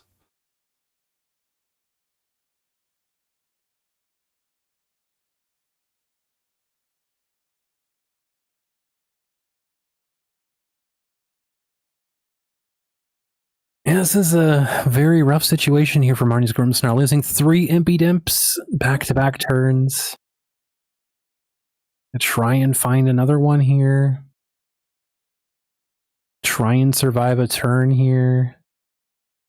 The only saving grace right now is that there's no damage on board anymore, so Dragapult can't exactly take a clean KO on 2 Pokemon here.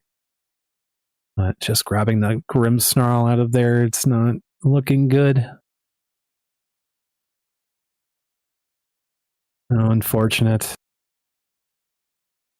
There is a boss's orders just in case an Impy Dimp touched the bench. And even if it didn't, you can still go after one of those bajillion monkeys. Exactly. Ouch. The insult to injury, the unfair stamp is live because the buddy who got knocked out the previous turn. Oh my goodness.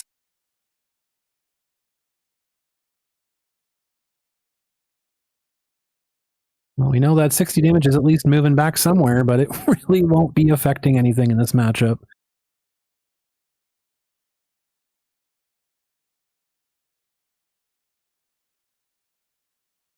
The opponent's summoning ritual.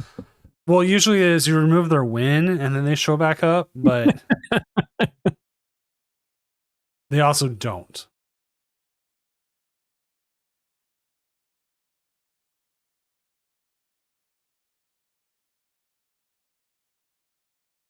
That is another feature I've asked for is message all matches or mess.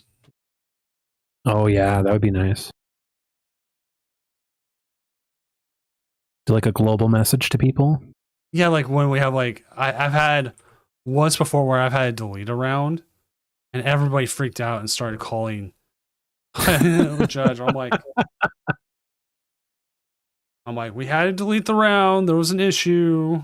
Sorry. Yep. All right. And that is going to be the game there. We've got 2 matches left. Odds are they're not streaming. So let's go ahead and go back to the casting desk here in Seattle. Sounds good. Let's see. Boom. Boom. There we go. Let's see where our top decks are. Down to 1 match. We've got Alakazam number 1. Dragapult Dusknoir number 2. Oh, that's Lucas Oldell. Rocket Honchkrow number 3. Number Nice. 4, Dragapult Dunsparce. Number 5, regular Dragapult. Aussie AU, number 6 with the Rocket Honchkrow. Xenotron, number 7 with Cynthia's Garchomp. And Trial by Combat, number 8 with the Hydrapple Ogerpon. Let's go.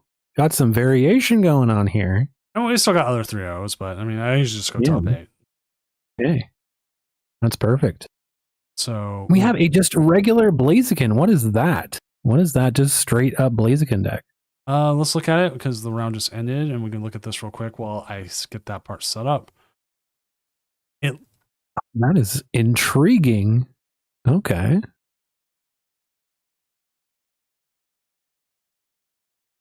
Right. Round is up. It's like it's trying to move. What is this even for? Because it's Team That's Rocket. for the Alakazam matchup. Oh, yeah, you're just using it straight for Alakazam. Yeah, you just put the Articuno out and let it fly. That's it. Here we go. We get our first non-Dragapult matchup here. Honchkrow Incredible. versus Lucario. Let's So go. join me on table 5.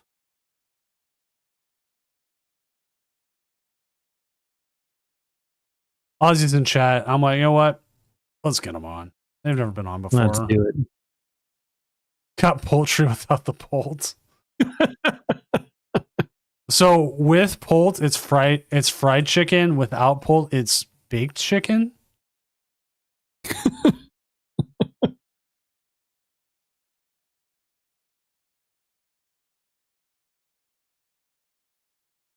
Okay. It's like sometimes I'll get like fried chicken with my youngest on like Sundays. It's just a thing. Like we go get some from like the store deli. And they look at me and I go, okay, can I get like a 4-piece chicken? And they're like, fried or baked? And I look at them, I go, I'm fat. What do you think? Baked it is. I'm like, no, give me the fried, damn it. My fried chicken, dang it. Ozzy, if you can hear us in the chat, please just share your screen.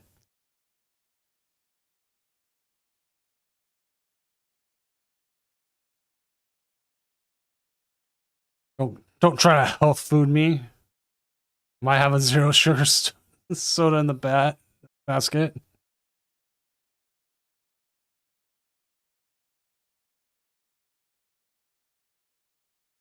Which one is Fame? Why does that one seem familiar? I'm Fame TCG 1-2 Garchomp. Okay. Wait, we still might check that out.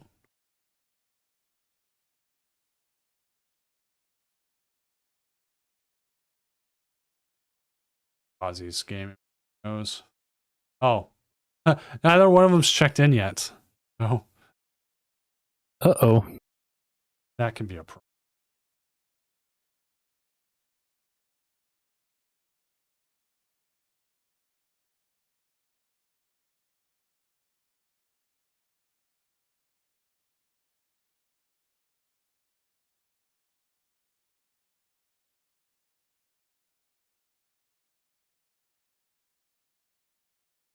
Oh, they both checked in at the same time. Love that.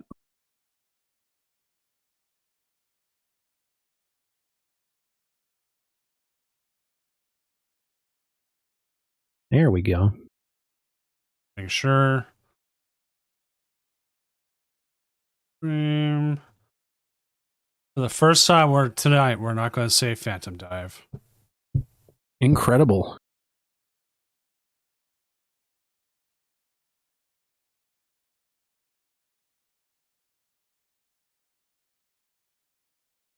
Chatting to people IRL. What do you mean having a life outside of the tournaments? All that matters.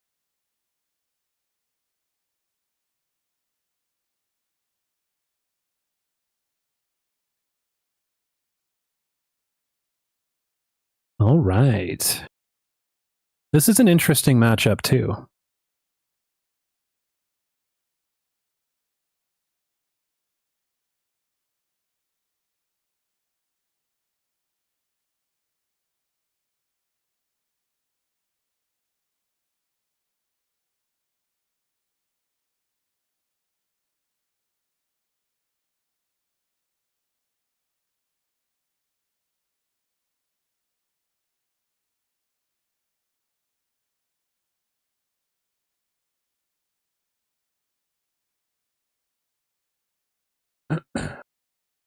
There's no good psychic Pokemon to be attacking into Lucario. So Lucario doesn't exactly have a big threat. However, that Honchkrow can hit a massive amount of damage at one time. It's a big threat. And the more it hits, the more Porygon 2 comes in and starts. Yeah. Hammering down at the end of the game. And unlike some versions, unlike some decks, there's really no threat for Porygon on the bench, right? Against this matchup. It's like Dust Noir matchups, you have to protect your Porygon. You have to get the Articuno down to protect your basics from the Dragapult, but this is just a straight up beat stick deck. With a Meowth start, that's never good. Uh-oh.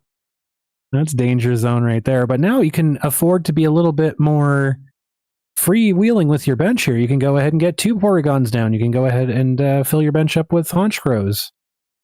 You're just kind of chilling if you're the Team Rockets player on this one.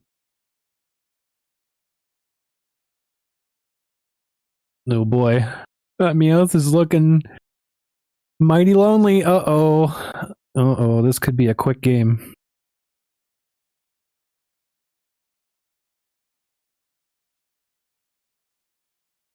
You see the Ariana here, and if it gets any supporter into Honchkrow at all here, I think it's just over.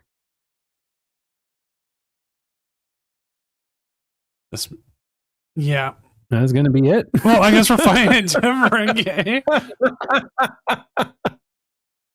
Oh, there you go. That was one and done. That's how that goes. That had to just be so. All right, let's look at the other games we have still. Let's see. I want to see what Big Will. That's another person who's never been on before. Big Will. All right. No idea what that is. Let's just jump up to table 4 and we'll see from there. It's Dragapult. It's Bolt Noir. It was nice while it lasted. Oh, it looks like their game's already done. Like they're not even in a game. No. Let's jump to table 3.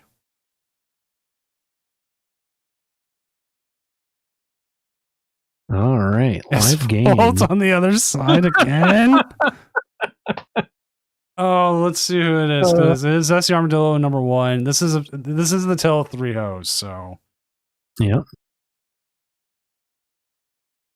it's at least there's something. it's not a control pult this time. It's different. It's kind of a bit different. At least we have games to jump back to. Yeah, it's true.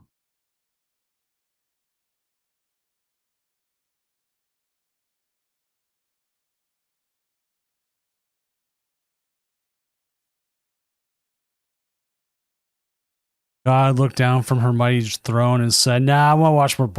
I want to watch more Dragapult."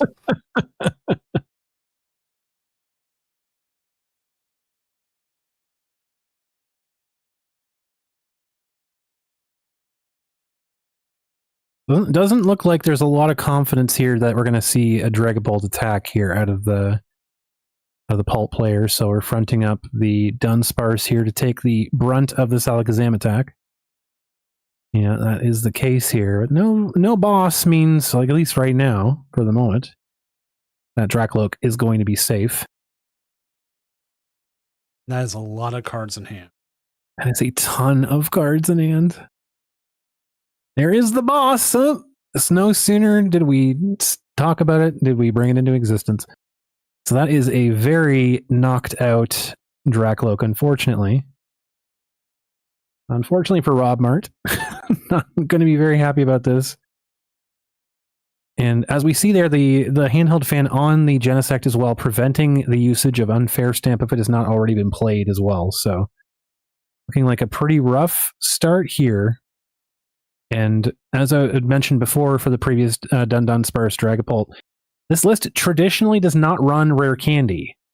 So the fact that we're getting a Dracloak knocked out here means another turn of not having an answer into Alakazam. Now, this list might, Rob Mart may play rare candy in this one. I didn't check off the top here, but likely not seeing a response come back here. And if we do, what can they even do here without being able to play Unfair Stamp to have safety for their Dragapult next turn? They do play a single candy. One single candy? Okay. We saw the Dracloak evolve this turn. Oh no. That is not good.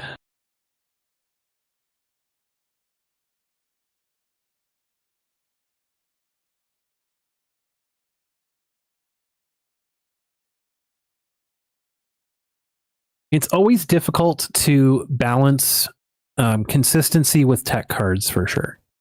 This is something that I'm sure has been discussed about quite often at length, but in a format like this currently, where it's relatively new, and we're seeing a lot of emerging archetypes, right? We're seeing, like, of course, lots of Dragapult, but we're seeing a lot of decks like Alakazam, like Crustle, like Mega Starmie, exactly, and those types of decks, right?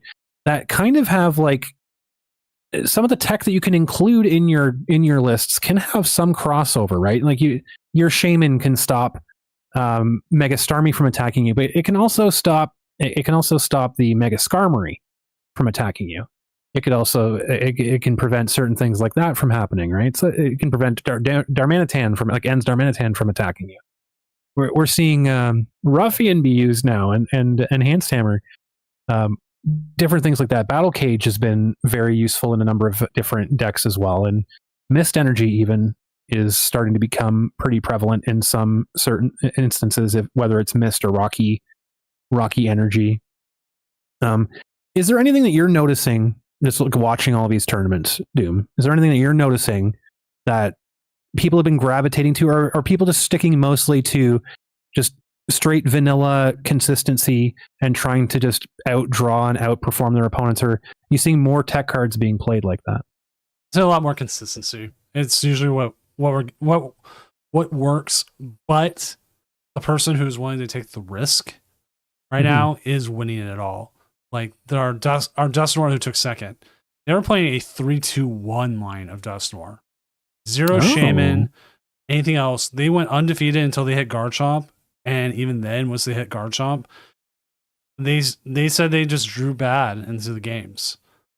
Oh, okay. So that was a little bit more risky. The Garchomp list was, I want to say the Garchomp list, though, was pretty straightforward.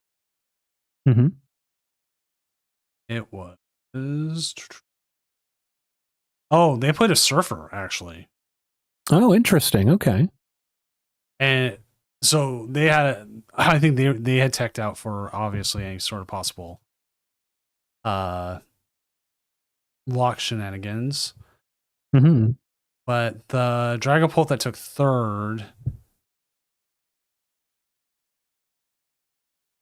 nothing out of the ordinary. like they got the petrol stamp combo, Judge in there, Maractus, Bear, Moltres. You know, you're kind of your basic text you're seeing. A lot of consistency to it. So Okay. is it just 6 tonight? I believe it's 7. Let me check the thing. We did have a whole bunch of people drop. Yeah, we're just gonna run 6 tonight. Unless it's very obvious that there's not going to be any clear cut winner. Because we had a whole bunch of people not check in, but not play the first rounds. Mm-hmm. And I think that put us well under. I don't know. We'll see how tired I am. Well, we did see the Judge, speaking of tech cards in Dragapult, we did see the Judge be played last turn here, but going from 4 cards down to, I don't even know how many that is. We're going to find out here off his powerful hand. 18 cards went from 4 to 18 off of that is actually astounding. That's why I hate Alakazam sometimes. Incredible. Cannot keep that deck down, I tell you. All right, let's jump to table 2 and see if they're still playing.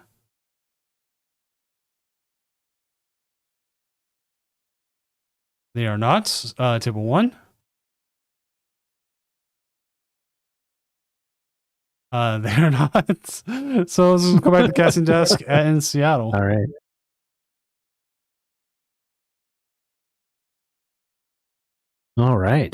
All right. So we got that. We got that. Standings.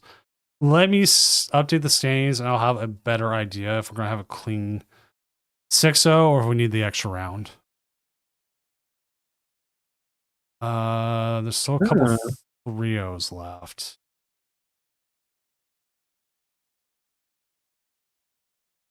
One, two, 3 more of those plus 4-0s. Is that 7? I think we might only need 6.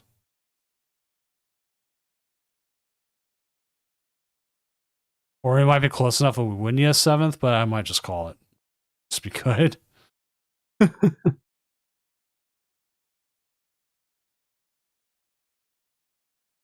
Depends on where that control Dragapult list is landing. If it's still playing.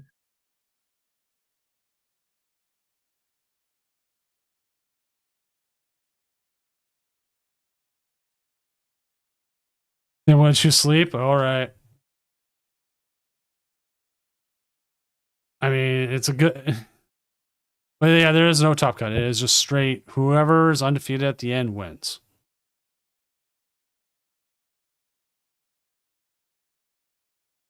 Because like the big issue we run into is when we go down here, all these like 01, 02 drops early. Those people who checked in who just didn't play. Mm-hmm. And then we have this 04 who's still playing. Good on them. Good on them. Power to them. And they dropped. Okay, never mind. But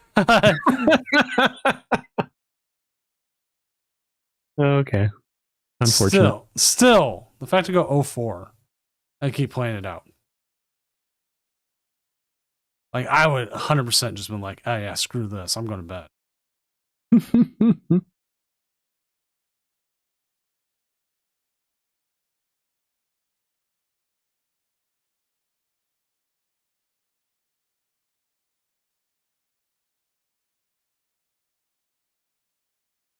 Ghostly, what is your name for the Pult list?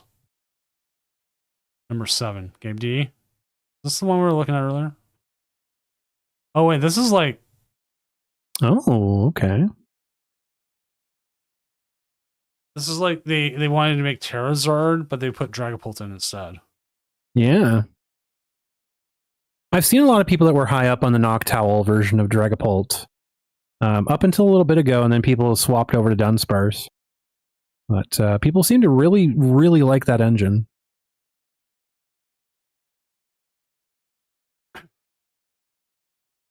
I did I did buy the Noctowls. I have used them, so I am happy about that.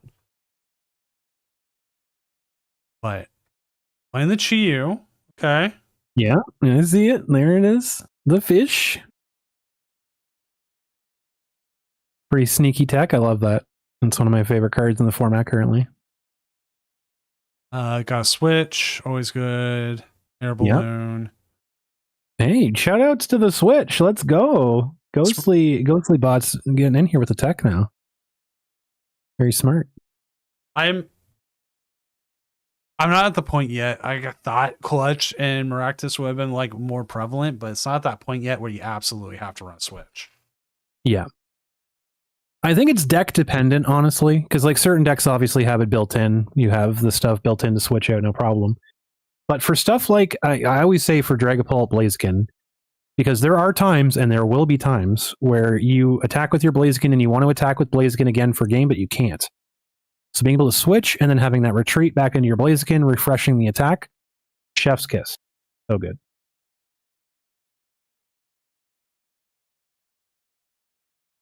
Hopeful if I had the judge window open in case something came up.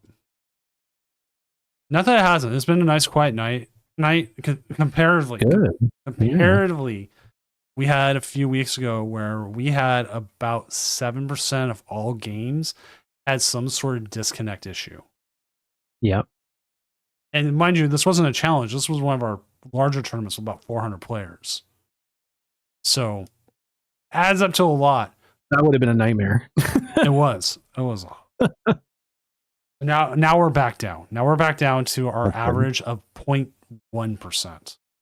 Oh my goodness. Okay, that's good. Like there's still going to be disconnects. Every game in the world is still going to have disconnects for whatever reason or another. Mega for Alligator, yeah, it's just too much to set up. It's like we had that baby for Alligator going for a while. Yeah. I see people talking about the Chi-Yu for Crustle. Chi-Yu is very good tech for Crustle. It's a very, very good tech for Crustle. However, it's not the only card that you can use Chi-Yu into very efficiently. Into Alakazam, for example, it does 120, it discards the stadium. That just leaves 20 damage to knock out Alakazam, and that's really easy to set up if you've already put down Risky Runes. They've taken damage on their Abras. If you have Monkey Dory, what have you, you can do all that sort of stuff. Chi-Yu can clean that up, remove the battle cages from play. Chi-Yu can do chip damage onto Zoroark, which allows you to get it out of range of a single monkey to have a cleanup knockout with Dragapult, etc. It's a pretty sneaky little Pokemon that does a lot of heavy lifting, and also one-shots Teal Mask, which is nice. And those are all over the format currently. Yes. That's pretty nice to get. Okay, so we are going to have to do 7. I'm looking at the numbers. We're not going to have anywhere near clean enough of a... I'd be like, oh, there's like 2 left or anything. We got to go 7. But, you know what? It happens. I figured it might have. Sometimes when you get a whole bunch of people don't show up and drop early, the numbers fix itself. Mm-hmm. Did not tonight, so... Maybe people will just get bored and be like, you know what? I'm happy with my 4-0. And that's going to be it. It happens. It does.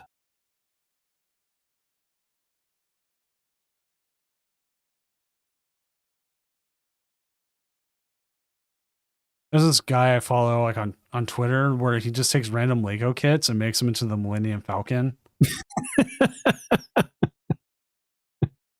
He did a horse today. That is actually incredible. That's so cool. Well, it's like one person does like they have their cat Lego like on a banister, and then they replace the head with other bigger Lego sets and like balance it.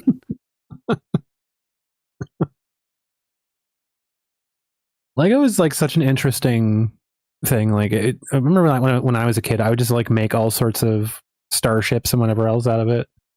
It's just like it's a generational thing. It just happens all the time. It's so funny. I was so happy when they did a new version of the time machine from Back to the Future, the DeLorean. Oh, the new one's so good. Like I had the original, which was like pretty good. This one like looks more like the DeLorean, but they've gotten really good at making cars. Yeah, they have. There's like so many of them now. You have the whole speed one. And the thing is, like, looking at it, the speed ones are like some of the most affordable Legos you can get. Mm-hmm. So, like, even though they're like, oh, hey, here's like the Ferrari license, like they're same amount of Legos. It's like a $50 Star Wars set for like $20. Yep. It's like, it looks so good. It's unbelievably good. Like, they've stepped up the quality of it like over the years. It's actually insane from what it used to be. How is this game still going? Oh no, someone's getting Yveltal locked. That might be what's happening.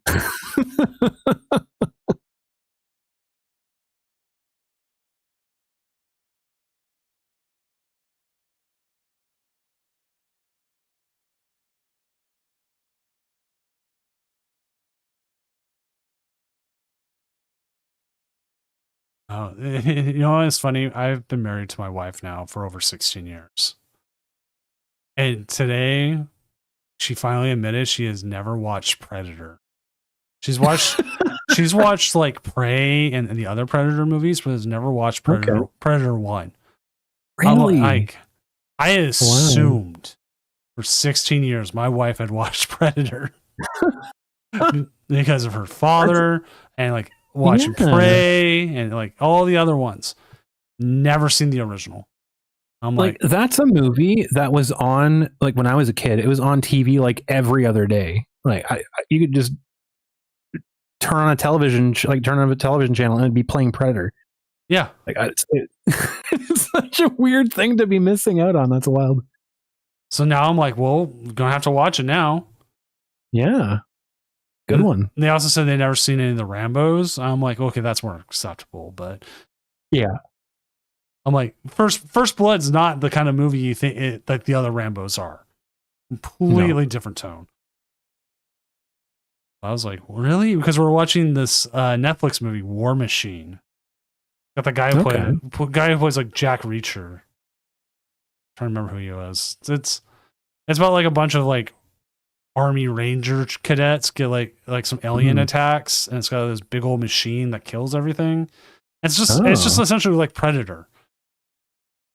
That sounds pretty cool. But the characters don't even have names; they have numbers because they're like cadets or something like that. And it's like, okay. It's been like paint by the numbers action movie, but you know what?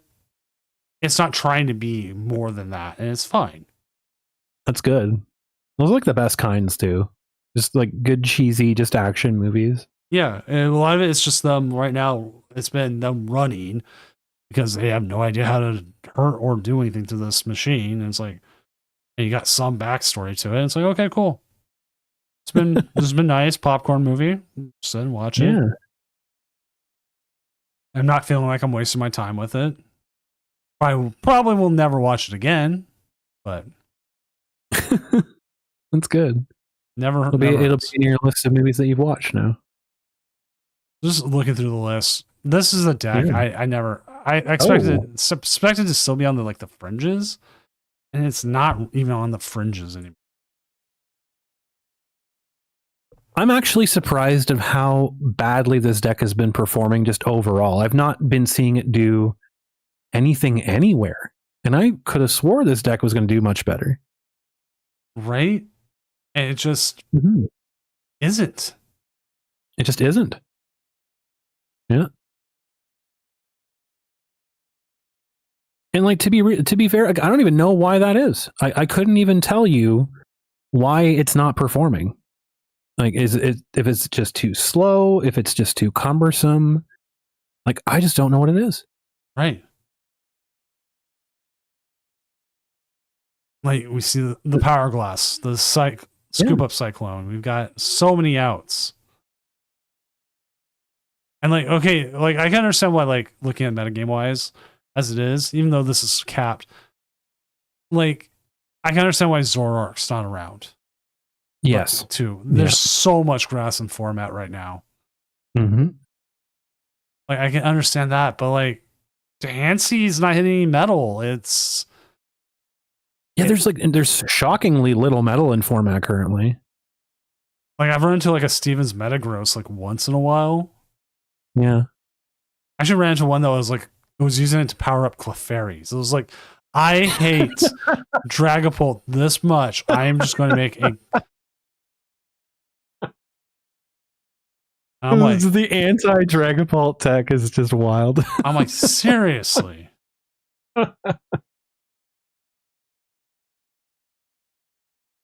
Lucario Stan thinks that it's on the same power level as Starmie. I think it has a great potential to do a lot of damage. Like it's outrageous how much damage it can do. Like, is it just because like and why Starmie's seeing more success than Deontay? Is it because the one prize decks are just so prevalent in format right now? Like you're just getting outpaced by single prizers? Whereas like Starmie can like take a knockout on bench. Deontay doesn't have that reach. Like, is that what the problem is? I don't know. Right? Yeah. Zoroark, Starmie. You know, there's probably someone out there running that. I think there actually is. I think there is someone running Zoroark Starmie. All right. There we go. Boom. All right. At least this one didn't have like a 5-minute extension. So, yes. Round 5 is up. Let's get this going. Let us find a game. So we've got. We were trying to find who Big Will was, but their game was, and they were on Dustpult, right? I think so. Yeah. That might lower the numbers of trying to find it. Oops, wrong one. So many Dragapults. Oh, let's just jump to their table and we'll figure that out from there. Sounds good.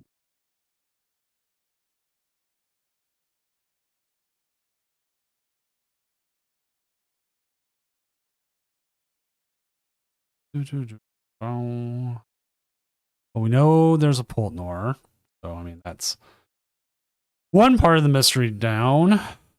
As we have our big... I hate this deck. Seriously.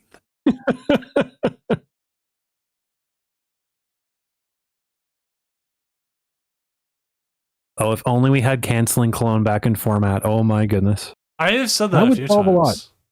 Yeah, that would solve a lot. Don't need Radiant Greninja back though. No. Surely not. It's the Battle of the Andrews. What is this? Okay. Mr. Fancy Son. 1-3. Oh, you know what? This might, and it's a mirror too. This might not happen only because of their opponent might not show up. Yeah, unfortunately. They did not show up last round, so we are actually going to jump to another one. Okay. So we do need to find something else. What was Zach you on again? We just watched that, right? Actually, let's see what Ozzy is. Ozzy didn't get a fair shot. Yeah. Oh, they're up against Zesty Armadillo. Okay. Do you want to see Zesty's side or Ozzy's side? What are they on right now? Alakazam versus Rocket's Honchkrow. Let's take a look at the Rocket's Honchkrow side. We've seen lots of Alakazam tonight, so. All right, we'll do table 5.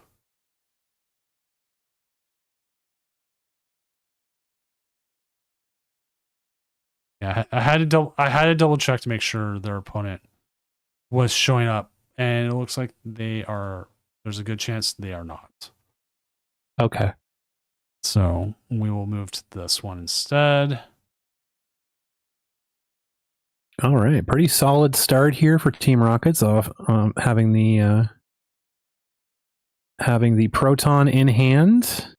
Now this is going to be a dicey one for Alakazam because that Articuno comes down, and now all of a sudden Alakazam cannot damage any of the Murkrows as well here. So to me, that means you have to start attacking with your Kadabras then. You kind of have to, unless you've teched for this very specific matchup, and you have the strange hacking Alakazam that can actually damage anything like this. You're kind of at a massive disadvantage here.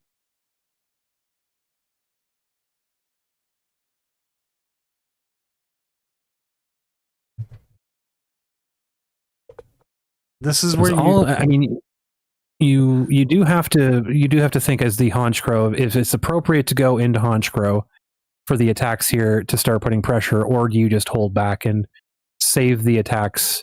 Just go with your Murkrows for the full game, because it does have a significant drop in the damage that you can do, but in the same respect, you'll be completely safe from most of the knockouts that Alakazam can do to you.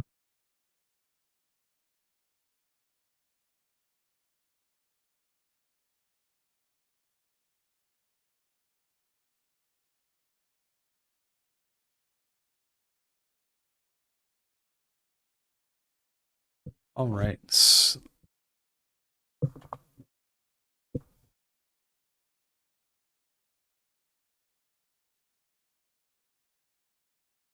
The other part that makes this interesting as well, and Murkrow needs the Team Rocket's energy for this to happen, but yes, they can attack with the Kadabras. However, Murkrow can hit them with Torment, which it's weak to, and it will also stop them from using the only attack Kadabra has. So it is a bit of a sticky situation. It could be a long matchup, depending on how long these players want to stick it out. But it is certainly intriguing.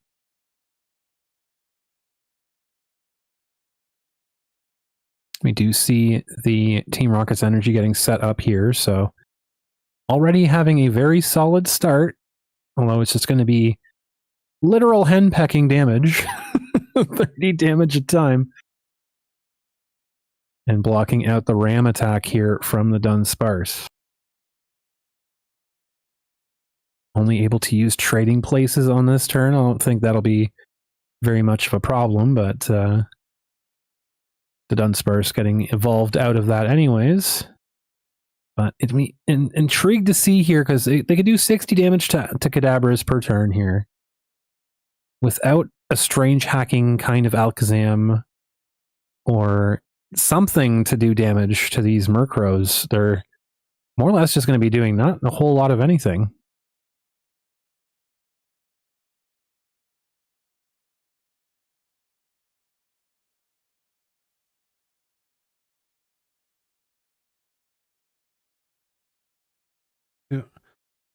Too bad Dunsparce just takes too much energy to set up. It really does, unfortunately. And they don't play Ignition Energy in the deck, so they don't have access to that quick shot of attack damage.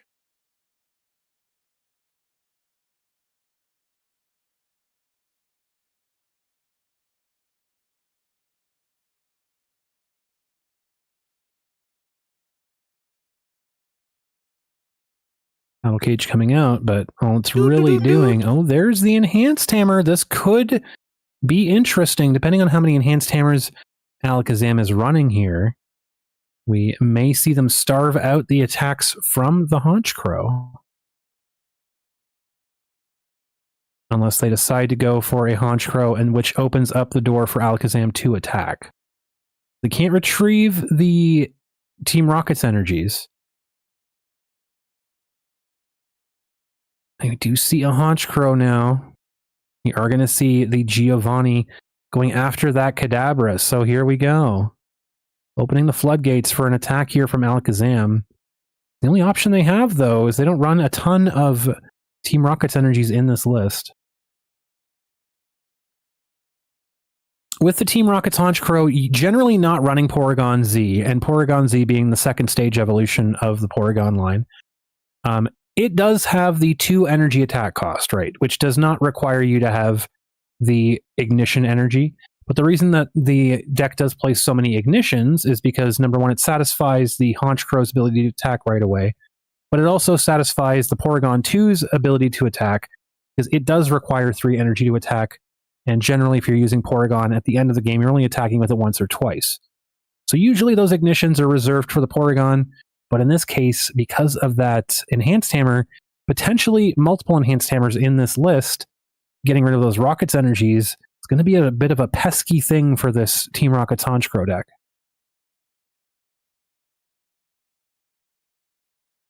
I would have to guess here that Alakazam's looking for that rare candy in order to have a response here onto the only Pokemon that it can damage currently. So, surprisingly, our opponent, who we thought wasn't going to show up, did show up. They did. Yes. Let's go.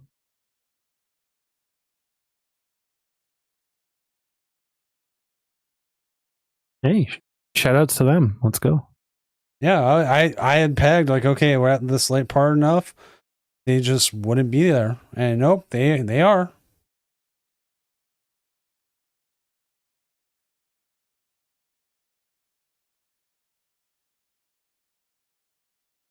We do see the Candy Alakazam here. Should have no problem finding energy to get this Alakazam attacking this turn.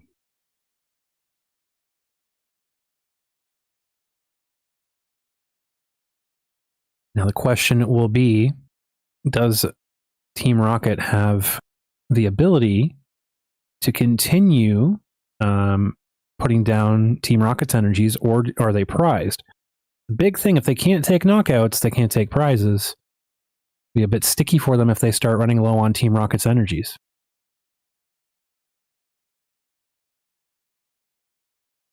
Because unlike Alakazam, Alakazam has a way to recycle Pokemon at an infinite loop at the end of the game, whereas Team Rocket's kind of discards most of their cards and doesn't exactly have a way to replenish that into their deck for very long. So this could, what seems to be a 90-10 matchup for Team Rockets here, seems to be, okay. No energy there from the Alakazam, no attack. That is just going to be a KO here from the Honchkrow, but again, running low on energies.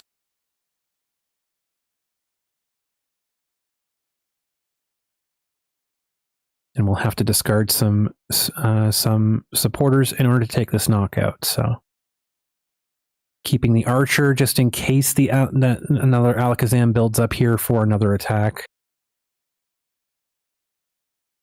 Maybe Alakazam's not aware that can attack the stage 2.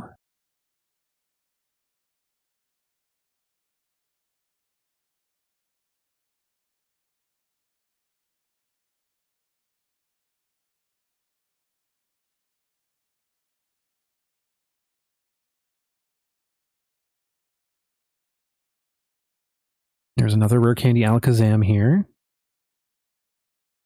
No Strange Hacking drawing cards. They do not play the Dedenne. The Alakazam does not play. So okay.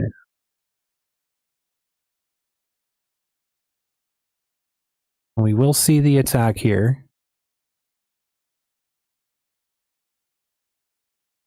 Now, all Alakazam has to do is just dodge the Team Rocket's energy now.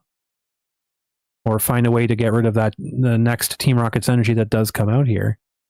And they're kind of in the driver's seat after that. But we are going to see a knockout on Honchkrow here. They did not find a Team Rocket's energy off the prizes.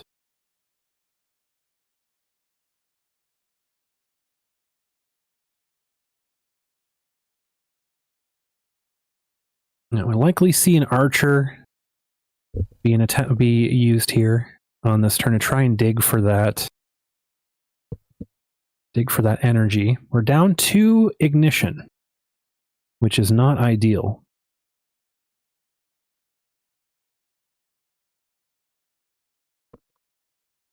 Yeah, the Team Rockets player could run out of resources if they get in a situation where they cannot find any more Team Rockets energy. Otherwise, they just sit pretty behind Murkrow, and Murkrow just torments anything that gets put up here by Alakazam.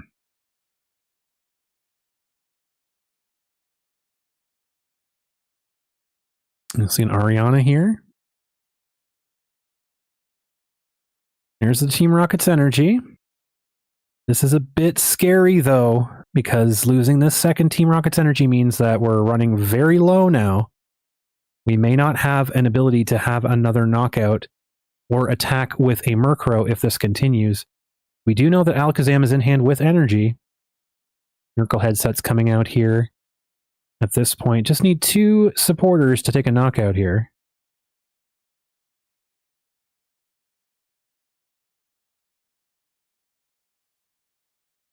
I mean, you can toss them all for 600 if you just want flex for no reason. Yeah, definitely. Could possibly lose the game, but add some numbers. Why not?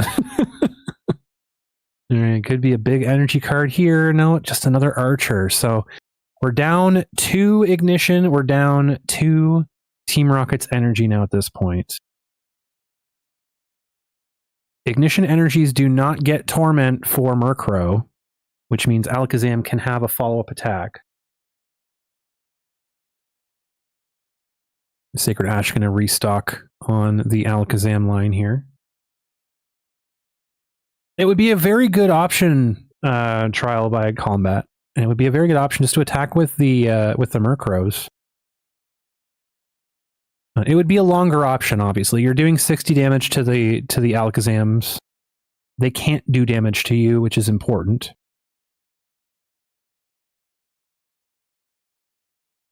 We haven't seen Team Rocket deck check to see if they have energy or what their energy reserves are in the deck, so we don't know what's prized. We have multiple.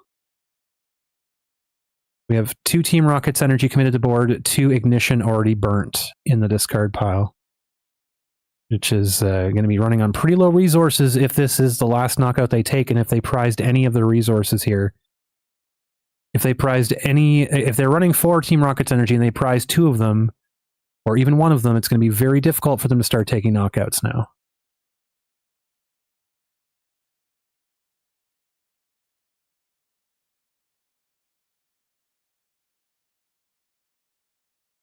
So one unfortunate thing about this deck is that Night Stretcher does not retrieve your special energies. You can't get those special energies back in the deck.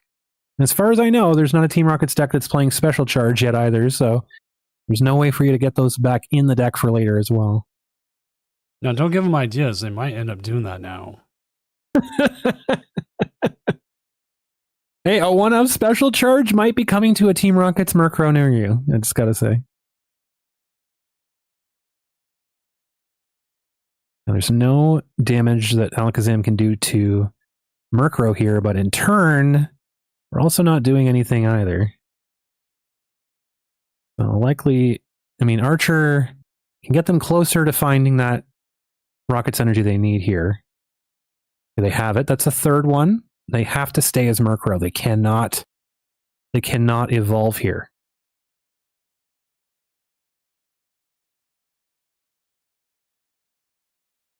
Oh no. No, don't do it. Don't do it. Oh no. Oh dear, here we go. Here we go. Uh-oh, guys. We have 1 Team Rocket's energy left in the deck. Potentially. Some lists are running 3, but most are on 4.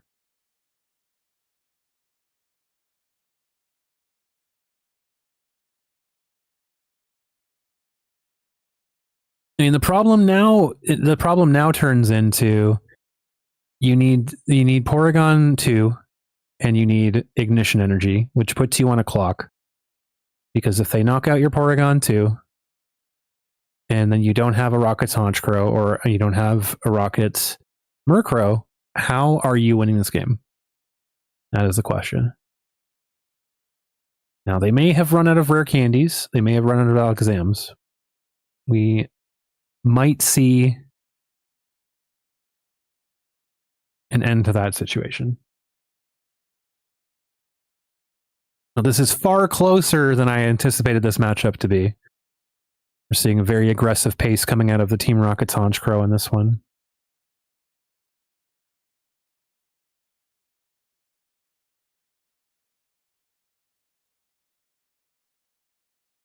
There is the Dawn. Ooh, okay. Oh, there is another candy Alakazam. Okay, yeah. Do they have the energy for the attack here? I mean, we're going to find out how much energy they have in just a moment. Yeah. That's another resource that Alakazam doesn't play a ton of. Is energy. They're pretty low on energies themselves. Okay, so we see the Psychic Energy that should get an Abra back down on the bench here as well. It didn't. Uh-oh. Uh-oh.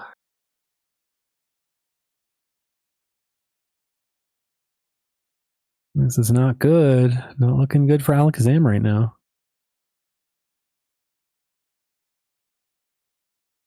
Now, this game, of course, can come down to if we see a Honchkrow with energy to attack here, Ariana delivering 2 supporters.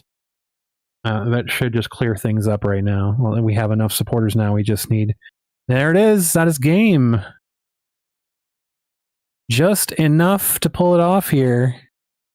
Should be enough here. It's not going to be game, but it should be. It's the last Pokemon is Dunsparce.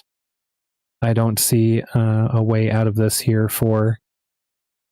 Well, you might probably want Petrol in this situation to get your Porygon to and finish off the game next turn with Ignition Energy.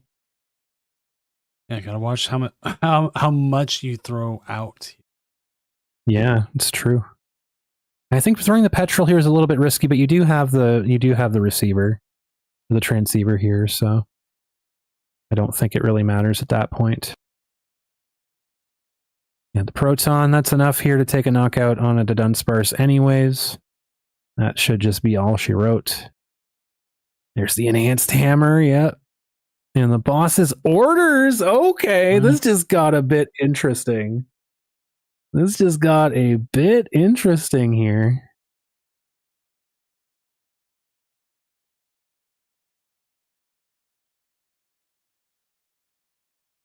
Question is, does Alakazam take fate into their own hands?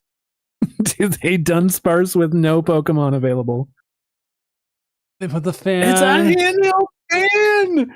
Oh my goodness! They are in this one for the long haul, folks.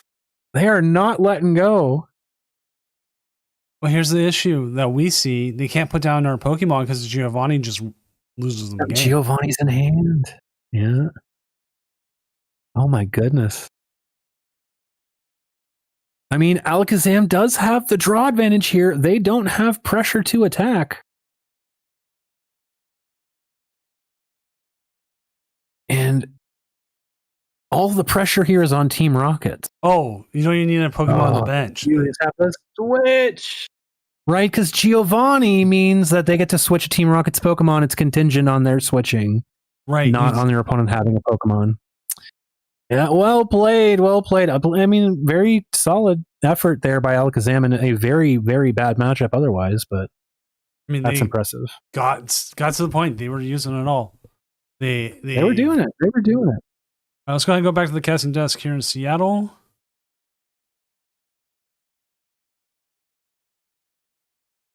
I always forget about the contingency on Giovanni.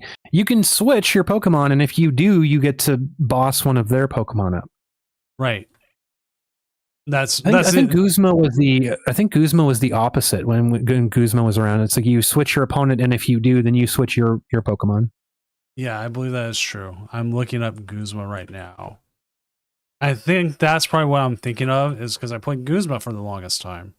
Right? We loved Guzma. So yeah, switch one of your opponent's Pokemon with the active Pokemon. If you do, switch yours. Yeah. Giovanni's is the opposite. Pretty interesting. Yeah, switch your active Team Rocket's Pokemon, and then if you do, switch in. So yeah, it's an effective just normal switch, which I'm assuming the Dunsparce player thought, the Alakazam player thought as well. Yeah. Okay, I can get something stuck up here. And no, it just didn't matter. It just didn't matter at that point. Let's see what's left. We've got Dragapult, Dragapult, but there's a Dusknoir in it. So this is the problem. We have 4 5-0s. That's why we have to go 7, because otherwise we end up with 2 6-0s. And the prize lead as well helped.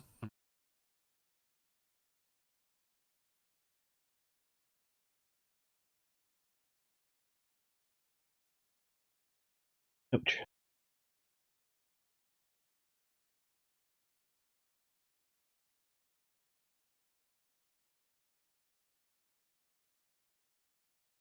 We've seen some pretty good games so far, though. Well played and very technical, surprisingly technical games. It's like the more control-y based matchups that we've seen. Now, looking at that top 4 decks, so your remaining 5-0s, there is not a Hey. Dragapult up there. Not even There is not a Dragapult up there. Yeah, not even the top 8. that's wild. It's as much as Dragapult is taking up just nothing but the top parts of the meta. It's not, at least for the online meta, it's not winning. It's having a hard time keeping up with a lot of the things, and there's a lot of hate for Dragapult. Let's be real. There's a lot of hate for it. Everybody, And, people are definitely teching for it. everybody hates the number 1 deck. Lugia, Yeah. Mew VMAX, Gardevoir for the longest time. Hmm. But I will still maintain that Gardevoir was such a high ceiling deck that yes, it was good, and yes, people were winning with it, but you couldn't just pick it up, say like Lugia, where you knew what your first 2 turns were going to be. Exactly. Yeah. Gardevoir was such a high skill ceiling deck that even when everyone assumed it was solved, there was so much more you could do with it, and everyone thought it was going to die on the first rotation when it lost Refinement Kirlia, and then it just got stronger. People didn't realize that it could be as strong as it was, which is, it's wild to think about. Like a deck could dominate one format and then go through a rotation and then be dominant through that format too. All right, round 6 is up. Boogie. So we can go back to Ozzy. Let's see what Ozzy's up against. They are up against a Garchomp. Hmm. This could be interesting. That's what the Garchomp is. Okay. Okay. Pretty straightforward, but those power weights do come into play. Yeah. Those are important. I think this would be. And it has that lovely Larry skill. We love to see that. I think this would be probably our best matchup out of the top 4s. Sounds good. So we will jump back with Ozzy. We'll see from there. So table 5.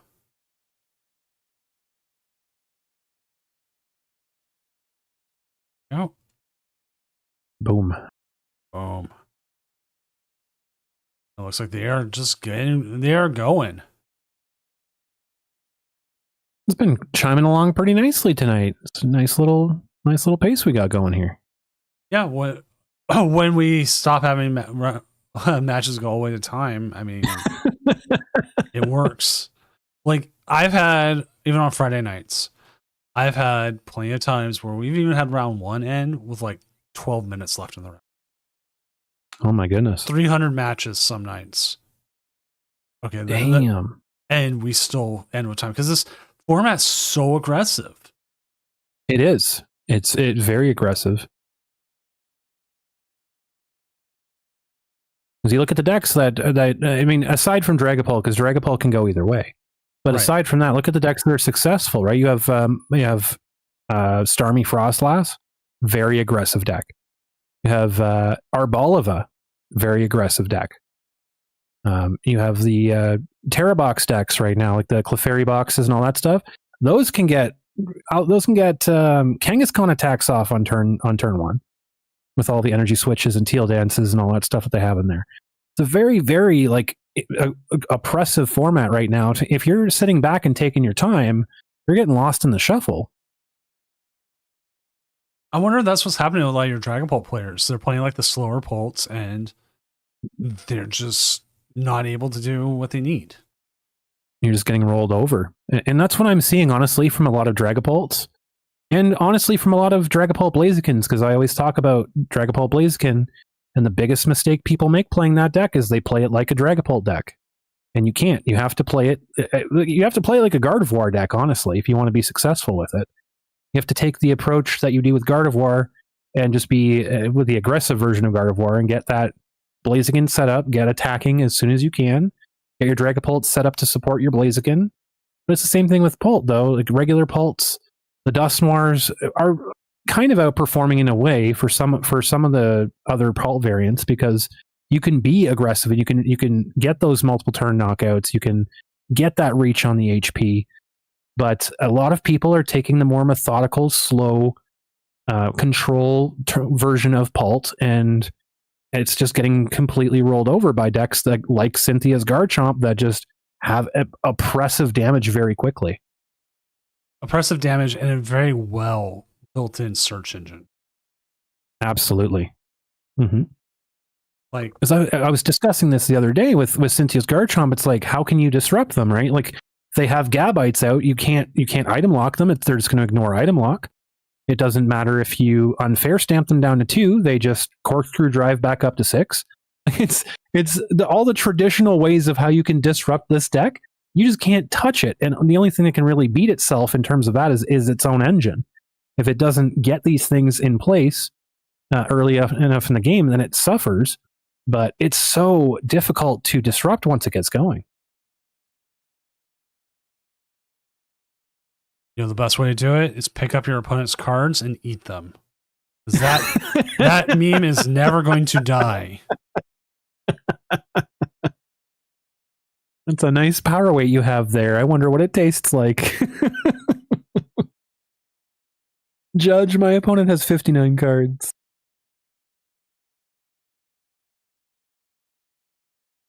Okay, here's a question on a ruling, judge-wise. Mm-hmm. If a player has on their list the Illustrator rare versions of the cards, but they're playing with the base rarity, and you do a deck check, what's the punishment on that? Well, that is very funny that you bring that up, Doom. It was actually something that I had a major point of contention with at the Cup that I judged, without naming names. But several players had submitted deck lists, and if you're submitting an Arcanine and printing it off, please, this is a PSA for everybody, please make sure you're including the correct set and the correct numbers of the cards, because Arcanine does have a habit of picking the newest version of that card and putting it on there for you.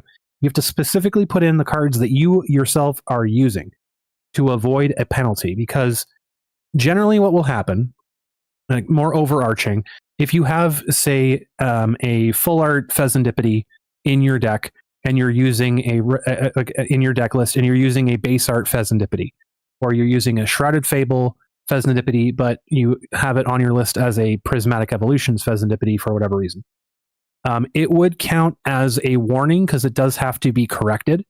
And now, if these things continue to happen, if you get additional warnings for something related to your deck, that could escalate, right? Because if your first warning, we need to change your deck list because we have to correct it, it's a minor error, no problem, it's corrected, it's a warning. Then if you have a crease on one of your cards, or one of your things, and then you get deck checked later on in the tournament, because you say you're in top cut or what have you, and your sleeves are dinged up, then that could escalate to a game loss. So you want to make sure that you're using the proper, correct deck list, and just triple check it before you submit it. Make 1,000% sure, because it's a very silly thing to get a warning off of, and it's a very silly thing to have escalated after later in the tournament. So that is my opinion on it. Okay, I was wondering because that is what I got hit with recently, and I got a warning, and I thought it would be like a game loss. Yeah, but depending, it's up to the individual judge. It's up to the individual head judge. At the end of the day, it's the head judge has the final say on it. And from a Pokemon perspective, right? The rule book is there. It is in the rules that it is a warning, and you corrected. It's a minor thing, but these things are guidelines, right? So if it's something that a judge deems severe enough, say that you have several cards in your list that are incorrect, and they have to correct all of those, like that could be escalated to a game loss. It can even go further than that if the judge is feeling particularly spicy that day. But it is 100% up to the head judge. But generally, you'll be eating warnings for those usually, if those come up. It's a very, very simple thing to avoid, and I saw it happen so many times this weekend. It's just painful. It's a pain to give out warnings for those, because it's like, come on. It's just a very simple thing, and I know people show up last second with the lists, and they're like, I just printed it off, I didn't check. But please just make sure you're doing that so you can avoid those silly warnings. Yeah, my issue, this guy brought it up too. The judge knew what I did. I did tournament wise and everything, He's all, you Mhm. exported it from live on the wrong list from live, didn't you? I'm like, yeah. Yeah. So And generally people can be lenient about it too. Like I try to be lenient about it for sure. But if there's situations where there's several issues with the deck, it could warrant a game loss. yeah, It's just better to avoid that entirely by making sure before you submit. yeah, Because like as a player myself, like I've done it myself. Like I've goofed up, I've triple checked and be like, all right, I have everything in there, and then I just for whatever reason wrote a 3 down instead of a 4 next to a least determination. That's happened before, and it happens, but it just got like, it's nerves obviously for people, and it's oversight because you don't think it's that important, but it ends up being important, unfortunately. which my big one was I was playing Zap Beast back in the team up era where I totally forgot to write down my Jirachis. Oh yes. And that is like, okay, either that's just energy replacement. Yeah. I knew that. I was like, yeah, I concede. I'm dying. I'm not winning. And that's what happened to my top 4 opponent in the last cup. It was Lee, and he even tweeted about it. He put the wrong Char Cadets. He had been using the wrong Char Cadets for so long, and someone finally noticed, like actually looked at the numbers, and there's an actual difference between these Char Cadets. It's not like he said, oh, like Prismatic, and it was a Ascended Heroes, but it did the same. It was same as that card. So it was like, yeah. And if they're functionally the same, this is where it becomes the thing, right? If they're functionally the same card, it's less of an offense. It's considered a minor offense. Yeah. And so that would just warrant a warning. But again, if it's multiple cards that are multiple minor warnings, then that could get escalated. But if it's a completely different functioning card, like if it's the Burning Envy Chi-Yu versus the Ground Melter Chi-Yu, right? They're completely different cards. That is where you get into like game loss / DQ territory, depending on what card it is, depending on how severe it could be. So exactly. And with online tournaments, I don't care what art you use, as long as it's as long as it's functionally the same. Because Limitless will normally just put your lowest art. Exactly. Well, here's a funny one actually. So when I go to put my put my list in Limitless when I go to tournaments, or like if I use their image generator, I have the Blazikins that have the stamp, the Destined Rival stamp or whatever the heck it was. Yeah. The whatever Journey stamp Together. is on there. Journey Together, thank you. It has the Journey Together stamp on it. When I put that list into Limitless, it doesn't recognize that Blaziken and it removes that Blaziken from my list. I have an issue with it recognizing energies a lot. It does that too, yeah. It doesn't like the Cosmic Foil energies. Yeah. Which Cosmic Foil energies are my favorites, specifically the early series ones. I think it's like series 3. Yeah. They're gorgeous. They're beautiful cards. Right now I'm just waiting for my Illustrator Rare Badoos to come in. Yeah. And then I got some Cosmic Foil Crispins. Ooh. And that's good and fancy. And I need one more Regional Lily, and I don't know if I'm going to spend like $60 for it. Because at that point, I might as well just start buying full arts. Or just wait until the Cosmic Hollow stamped ones come out for that. You know, that's bound to happen. Mm-hmm.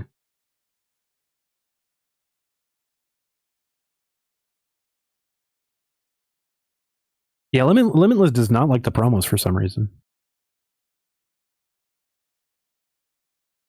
Now, meanwhile, we have a banger of a game going on here. They have been trading KOs. We're bringing up one of the Garchomps. We're hoping for an energy off of this Team Rockets factory, but unfortunately looking like nada here. Now, back over to the Garchomp now. The Honchkrow can lose a KO here and still be fine. But this next turn, it can be okay. This next turn, though, they need to. They need to get something off of this. And this is kind of where the problems run into for the Team Rockets deck here, because Petrol can, in any other deck, Petrol can go and find an energy for you, no problem. But Petrol cannot find you a special energy card. That's One thing it can't do. Because we can see a knockout on this Garchomp here pretty simply if we can just find an energy card to do so.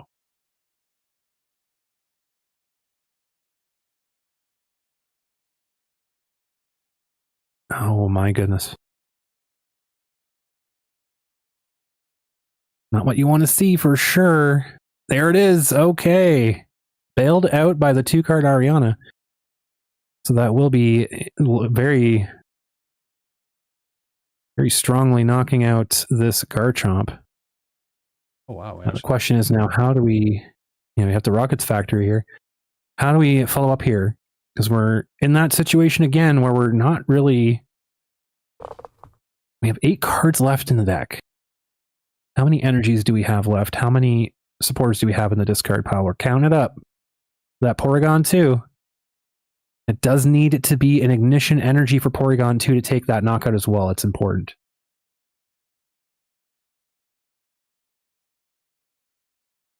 All of these cards going away 420. Blasting this Garchomp into oblivion here. So Porygon 2 can take the final knockout here, but that Rocket's energy will not do it. It's gotta have to be an ignition energy. Do they have any ignition energy left? That's the good question. That is an excellent question. The only other thing I could think of, oh no, there goes the Porygon. Oh dear. The only thing I could think of that could save them here is that this turn they could hit Torment on that Garchomp and build up another Porygon to give them a chance to play. That's the only thing that I can see them doing. Oh no, they have to put up the Articuno. I don't think they have anything left here. Archer, but what's even... Oh, we didn't even see what else is left in the deck. Oh no. Oh no, there's no way we have enough to take a knockout here. Oh dear. Oh, not like Miracle this. Headset ODs. Not like this.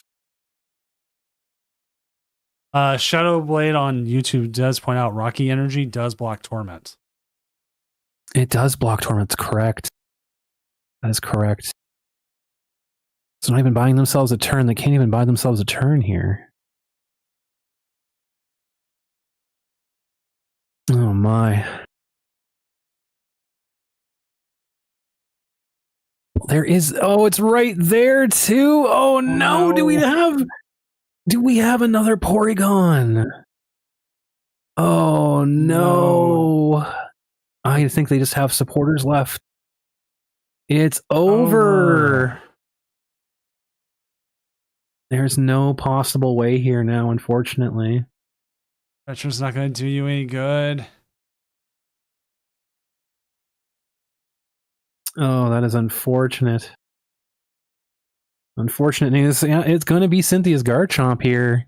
Inevitably, no card left in the deck to help Team Rockets out in this situation. Here's the worst thing. Cynthia's Garchomp is walking into a bandsaw. Oh no.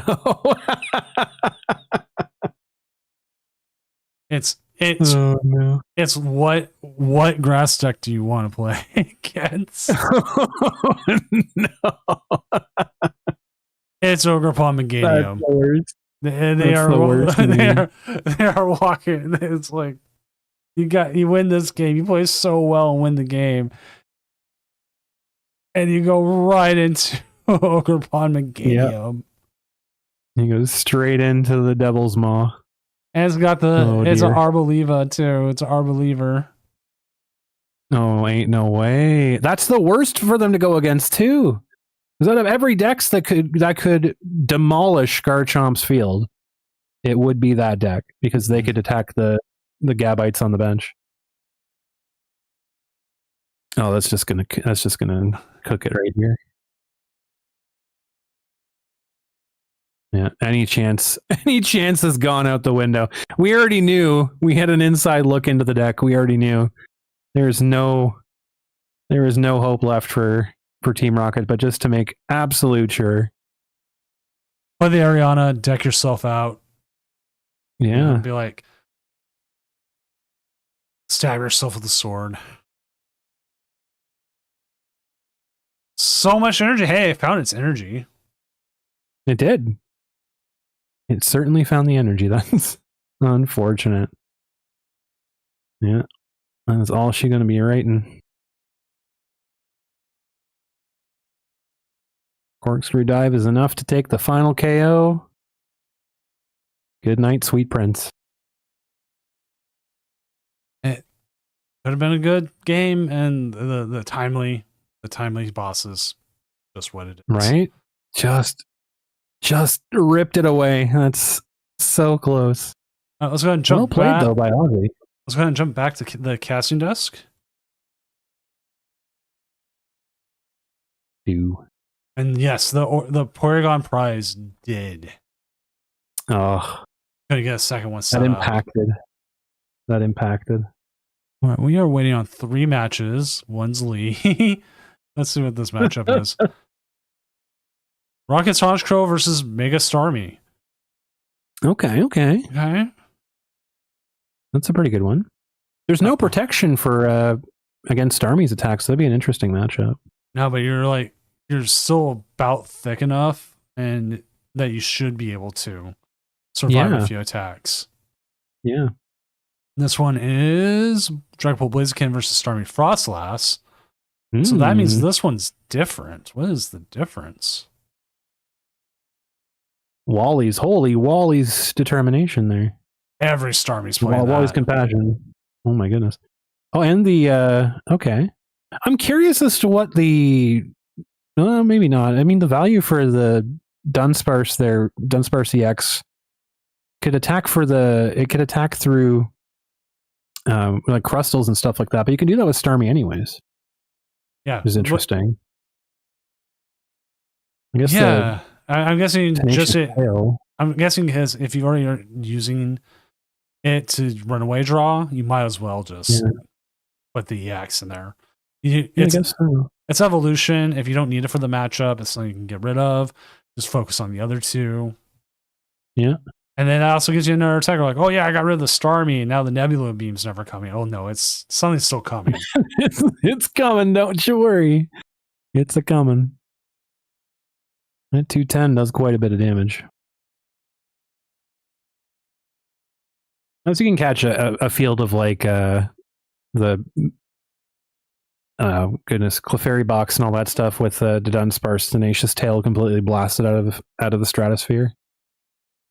Endless Shrimp is back. Endless Shrimp. Oh right. Oh, I was just trying to watch Trash Pulls, see how it's going.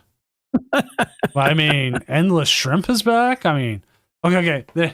You need to look up the video. There's a video where they talk about like Endless Shrimp nearly bankrupted Red Lobster. Like I believe it. It was like they didn't for Endless Shrimp. They kept like the high quality lobster they had like the rest of the year, and so they would sell it, and people would just keep eating it, and then they weren't making any money off of it. They're like losing so much money that it almost bankrupted them. And it was like That's amazing. I should make a Metagross mat. I don't know. I'm trying to figure out what I just did Badoo. I think I need to do a Gen 7 still. Gotta look. Because I've done heavy Gen 1, but who doesn't? Everyone loves Gen 1 Pokemon. Oh, speaking of Gen 1, I sat down at my brand new local store. There's a brand new local store that opened up. I got now 3 locals I can choose from. Sat down at locals yesterday, and every person around me had your mat, the Gen 1 old school mat. Everybody around me was using it. It's really cool. I've been seeing way more and more with my mats around, and I can't wait till the Badoo one comes in. That one should be in soon. I personally 11:20 Doom Standard Time. Yeah. So like I gotta look. The Badoo mat is great. It's supposed to be in soon. This is my Eevee playmats one I use as well. That's one my oldest drew. I was joking about making one like that. And they made it. I was like, little son of a bitch. And I'm like, well, I'm going to make it then. I'm going to sell it. Yeah, But round 7 is up, let's go. and next round, last round of the night. Last round. Yeah, we have to have round 7 happen. We have too many 6-0s, even though if we just ended it, Xenotron would win and Garchomp would get a walk away. But it doesn't. It has to play. It has to play. We could do Zesty Armadillo versus Zhao Li and the Raging Bolt, or we could do Ozzy versus Dragapult. We haven't seen Raging Bolt at all. No, so That's gonna be pretty cool. Let's go check out Zesty Armadillo.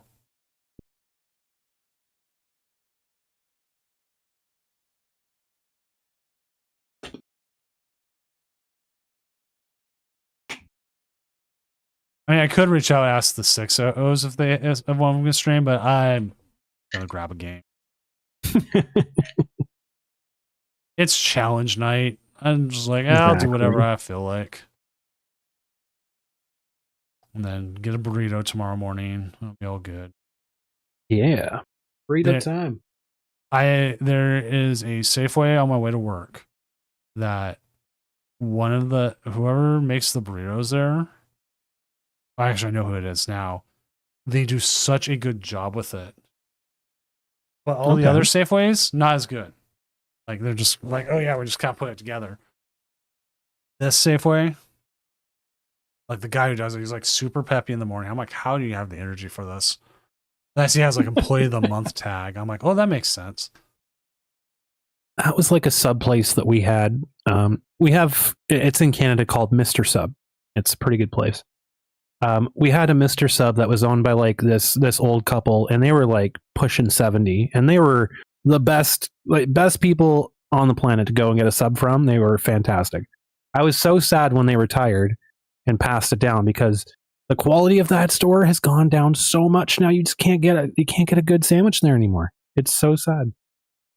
I used to get pita or gyros. It was a place called the Pita Pit. Let's call it the Pita Pit. Yeah, we got those. I love Pita Pit. That's so good. They've all disappeared right here on the West Coast. Really? Oh. I would go, and it would be like 2 a.m, and it would be open. I would get like a chicken Caesar pita with like extra bacon. Oh, that's the best. And they would like, yeah, the opponent hasn't checked in yet. I was checking. If we have to, we can always jump to Ozzy's game because Ozzy's opponent did check in. Yeah. But the thing is, like, I did it so much they became like friends. They stopped charging me for like the double meat, and they just gave it to me. Nice. Double meat, and it was so good. It always hit the spot 2 a.m. Oh, that'd be so amazing. I would love that. Now I'm gonna crave Pita Pit now. I'm gonna get some freaking pitas now. And they're so good. It always saddens me that it's not there, especially in Portland. It's not there anymore. I'd be so sad. I'm pretty sure we still have it in my area. We also had, when I lived in Portland, this place called Rocco's Pizza. Ooh. It was about $5, which was a little for a slice and a soda, but the slice was the size of a paper plate. Oh my goodness. It was huge, and it was like kind of a thicker crust. Okay. With like a tangy tomato. Ooh. And like you could eat that and you'd have like enough calories to like survive. Oh yes. So I was like, you know what? That's good. I will do that. They haven't checked in, so let's go ahead and just jump to Ozzy because I have a feeling they might not. Never mind. They just did check in. Sweet. Dun, dun, dun, dun. WTF, one more round. Yeah, we need it. It was.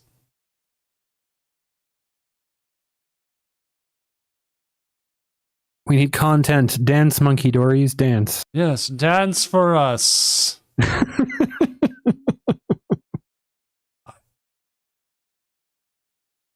Actually, the whole history of me starting the tournament was I used to do Friday night like viewer challenges. Okay. And I got tired of doing them because people would literally come in and like demand what to play against. It was just all annoying. You know how people can get. Oh yeah. So I'm like, you know what? Let's just make a tournament. We'll have people come in and we'll watch. And I would do like normal streams like on Mondays or Tuesdays or whatever.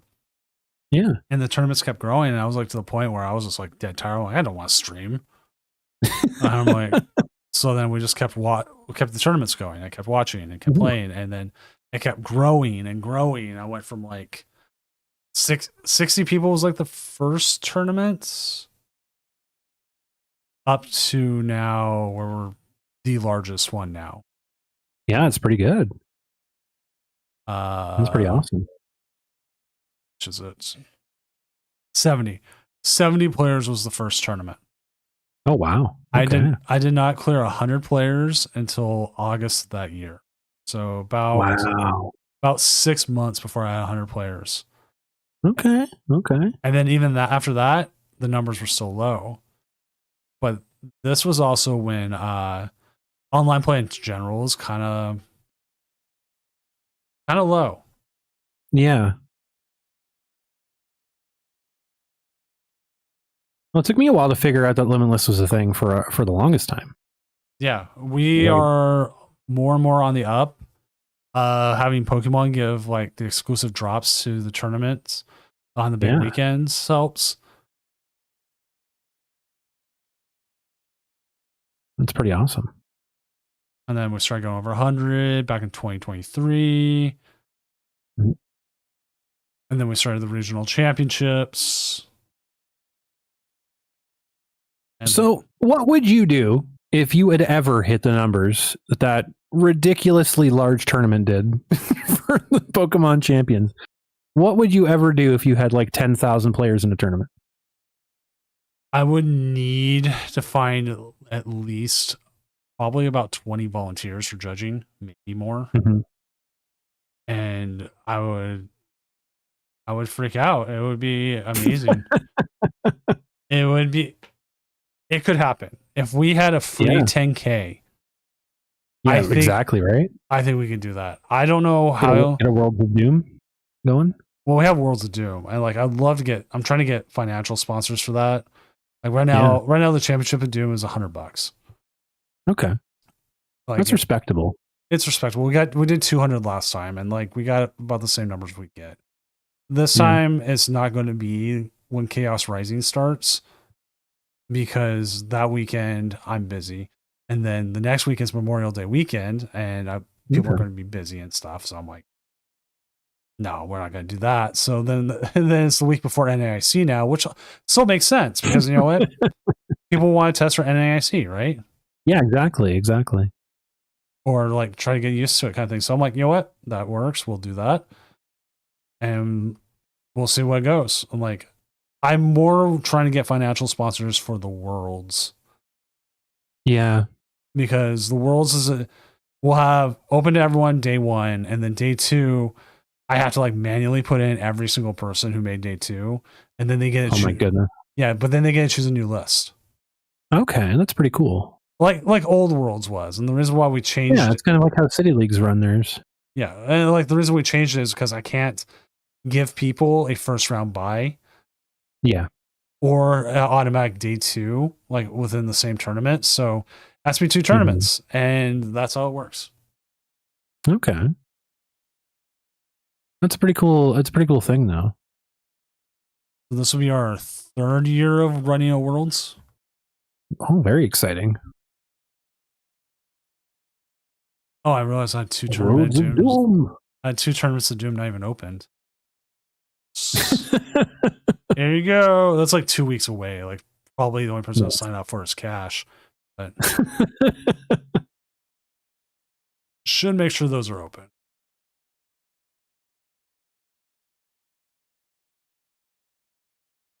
I did ask this week what people would change for the tournament. Mm-hmm. That's outside of changing time. And right now is the only answers are either this is my first time or the children's attention span. Yeah, that's about right. I mean, to be fair, because like from what I've noticed for your bigger tournaments, they go on for a long ass time, long time, and it's fine. But by the end of the night, you have people that are sitting like 6-0, 7-0 that are just, I'm done. I don't want to do it no more. like I'm tired, boss. I can't do this anymore. So like, I don't know if it's like starting earlier would be beneficial, because like I don't know their time zones if it makes difference for them. That is actually a Like- big issue we have, because Yeah. we gain in a lot of players from the Oceania, Yeah. Australia, Philippines, Japan, who this is a great starting time for them. And West Coast players are Yeah. like, you know what, I'm fine with the starting time.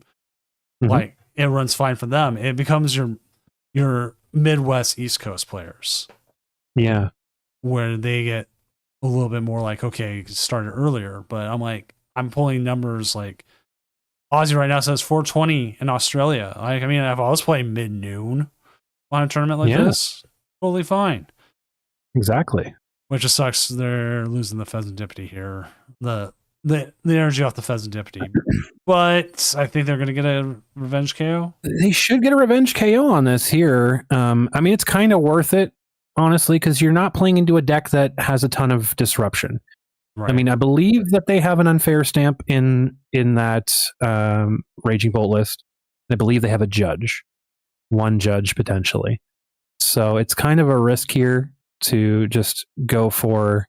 But this is where you keep your Dunsparces. You don't use your Dunsparces on this turn, and you should be okay on the swing back here. But yeah, you have the Alakazam set up. And they're counting down to see how many cards they can play now at this point.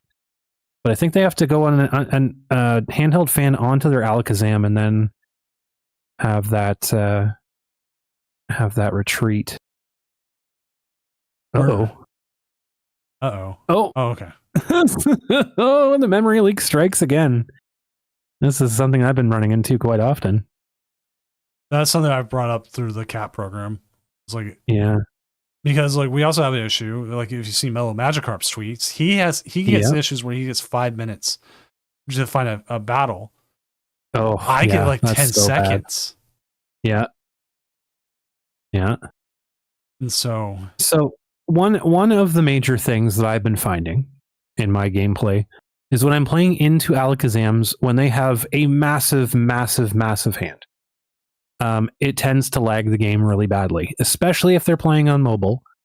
And apparently, from what I've been hearing from individuals, is that mobile users have figured out some kind of an exploit that they can force the opponent to disconnect by doing specific things on their phone, which I will not divulge because I don't want to tell people how to glitch the game. But apparently that's floating out there right now, is that there's a way to create lag in the game which desyncs and causes people to disconnect, which is a problem. And I do think that ties into the memory leak issues that they identified when they were trying to fix the card select glitch. Because if you are sitting here, and I've had issues with the game where it lags right from the first time I opened it, and it seems to be some kind of a server side issue or like a client side issue of where it's happening. It's just difficult to nail down, difficult to figure out exactly what's causing it. yeah, I think this is one of the biggest issues we run into with the community in general about this game. Is I don't think a lot of them understand game development No, unfortunately. and let certain things. You're just going to have something break randomly. Yep. And you just don't know what caused it. Like here's one of my favorite all-time ones. There is a JPEG of a coconut in Team Fortress 2 Yes. that if they remove it, it completely kills the game. They have no idea what causes it, but you don't touch the coconuts. But the note on it is like, I don't know why this is here, but if we remove it, the game just stops working. So just leave it where it is. That one's my favorite. I love that so much. Oh, the reality anchor coconut. Yeah. Fantastic. So I've told people, I'm like, you want expanded, right? Mm-hmm. I'm betting you anything. Something that expanded breaks standard, and they're like, no, we got to standard's going to draw so many more things than Mhm. expanded that they're willing to sacrifice expanded to keep standard working. That's true. I mean, I agree. It was interesting when they ported over from Pokemon Trading Card Game Online. They made the conscious decision to cut off the cards at a specific point, and I'm curious as to what that decision came from. If it was arbitrary, or it was like our servers can only handle this much, and like we can't really deal with things unless we take it at a slower pace. Because we could have had the full expanded, and we could have had like the more of the cards come over, because we had like all the way back to like unlimited base set and on TCGO, and we lost all of those cards, and they cut them off like right after the Heart Gold Soul Silver. And we lost all of those because they just couldn't port over all the cards and all those interactions and stuff like that. It would take a long time to do. But since then, we've seen tons and tons and tons of sets come through. But from that point, it's like, all right, well, like we want all these different things. We want expanded.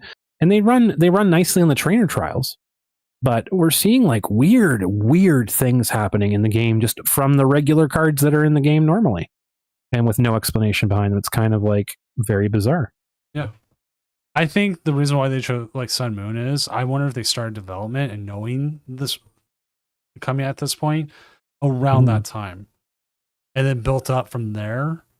It's like one of the ways I can think of, because like one of the benefits TCGO had was that it started so much earlier that it could just build and make sure things worked. And it had its problems. Like I was a long time TCGO player, and it had its issues, but I don't think we ever had anything the weird problems we're having now. There's some bizarre backroom stuff going on in this game. I would say the biggest issue we also had with TCGO, it was on an aging engine. It was, yeah. And like it couldn't graphically, it couldn't even like display bigger than what it was. Yeah. It had issues that way. And it couldn't port to mobile, which is a big reason why they decided to go for an entirely different client. Was something that they could have across mobile and such. But and then you get the people who think that the people who work on live are the same people who work on Pocket. No, they're completely different groups, right? And like that's even like the main games, like Brilliant Diamond and all that was made by another company. Like it was outsourced. Yeah, it was outsourced to a completely different company, and that company made Champions. And yeah, they're making Champions right now. And like, I mean, the Legends team has been knocking it out of the park, in my opinion. They've been doing great in their games. I've been loving their game. Getting more of those. I like that it's a nice mix up from what we normally get with the main stuff. Like I 100% assume the next Wind and Waves will be a better running Scarlet Violet. But you know what? I liked Scarlet Violet. It was good. It was pretty solid. I enjoyed it. I was surprised they went like so like adult oriented with the story. Like that was a shocker for me that they just went in deep. I will say the Area Zero section and all the reveals that happened in there. Holy Moses, did that rattle some cages? Like holy cow, that was some like. What do you mean the professor's dead? That's a robot. Oh, I'm sorry. That's a big spoiler. If the game hadn't been out for like 4 years already. What do you mean? What do you mean that Arvin's parents don't hate him? They just died violently and left behind an AI. Like what? What is going on in this game right now? Like holy cow! I kept thinking Arvin fed his Mabosstiff like a bad sandwich, and that's why he was going out having to try to make a better one. I spent like most of the game thinking Arvin was just a jerk. Like it's like, man, you're just a sulky giant baby. Like, why are you like being such a jerk all the time? It's like, oh no, your dog is dying, and you think your parents have abandoned you because they never say anything to you ever. It's like, oh well, and then you just find out that all this stuff happens, and then I think my favorite part of that game, though, is after you literally find out that Arven's parents are like brutally murdered and in the middle of space somewhere, and then you find the Miraidon or whatever. Then Nemona's just like, yeah, that's really sad that happened to you, but I really want to battle that right now. It's like, Nemona, can you give us 5 minutes, please? Like, you're just not. She's just You're just everything battle. It was so perfect. It was so hilarious. Just the balance of between the characters was phenomenal. I thought it was great. As we just watched Alakazam absolutely murder that mother and child. Get it out of here. I don't know how Raging Bolt wins this now, actually. I don't think they do. No. I mean, I guess if they unfair stamp on this turn specifically, it'll be a hard time, but no, it's just going to be a Hex Hurl, and that's going to be a oopsie doops. Yeah, that'll be game. GG's. GG. Alakazam. Sad moment. Let's battle. There's an animation out there. Someone did 3D. Oh, I gotta find it now.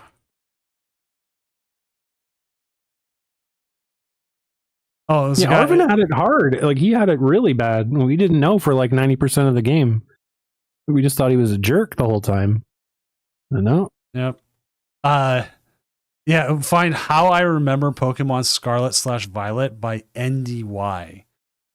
And he's got Nemona, and they're like always about battles. Like, she's like flirting with the main character, and she's like, how about we battle? And like, what? It completely deflates the guy. Oh, I thought it was you want to do some other stuff. But plus he likes Fuecoco, and he chooses Fuecoco as his thing. Or like he has Nemona trying to throw the Pokeballs like over the top, like switches, cinematic, and like goes 2 feet.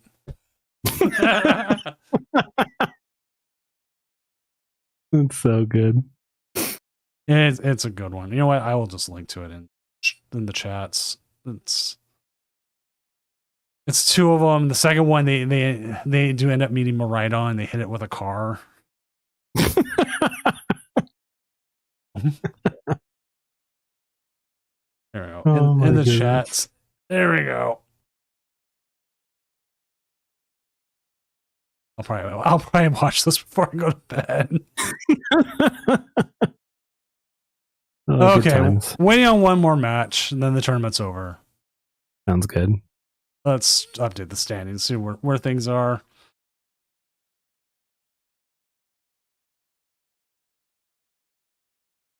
Ogerpon Meganium, number 1. Saw that coming from a mile away.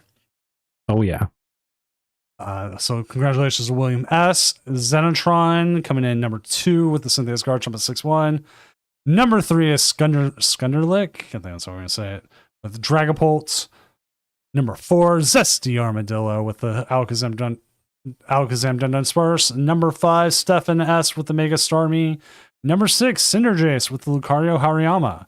Number 7, Pokezatch with the Dragapult Dunsparce. And rounding out, number 8 is Aussie AU with the Rockets Honchkrow. Phenomenal. Very different. Very different top 8. I mean, we did end up with 2 Dragapults in top 8, but they're both variations on themselves. Yeah. And then we did have a Hydrapple, number 11. That's great. That Blaziken came in at number 12. A little Blaziken coming in there. Yeah. Let's go. Another Hydrapple at 16. We had Zoroark coming in at 5-2. Hey. Is that it? Bad. Yeah, this is pretty much it for the tournament tonight. Like, I'm ready to go to bed because I got work in the morning. Me too. And we are going to be all prepped up for Friday's tournament, which is this format. The 15th is in this format. The 22nd will be Chaos Rising. Wow, that's coming up soon. I was looking up cups, and they're like, "Oh, it's pre-releases all weekend." I'm like, "What?"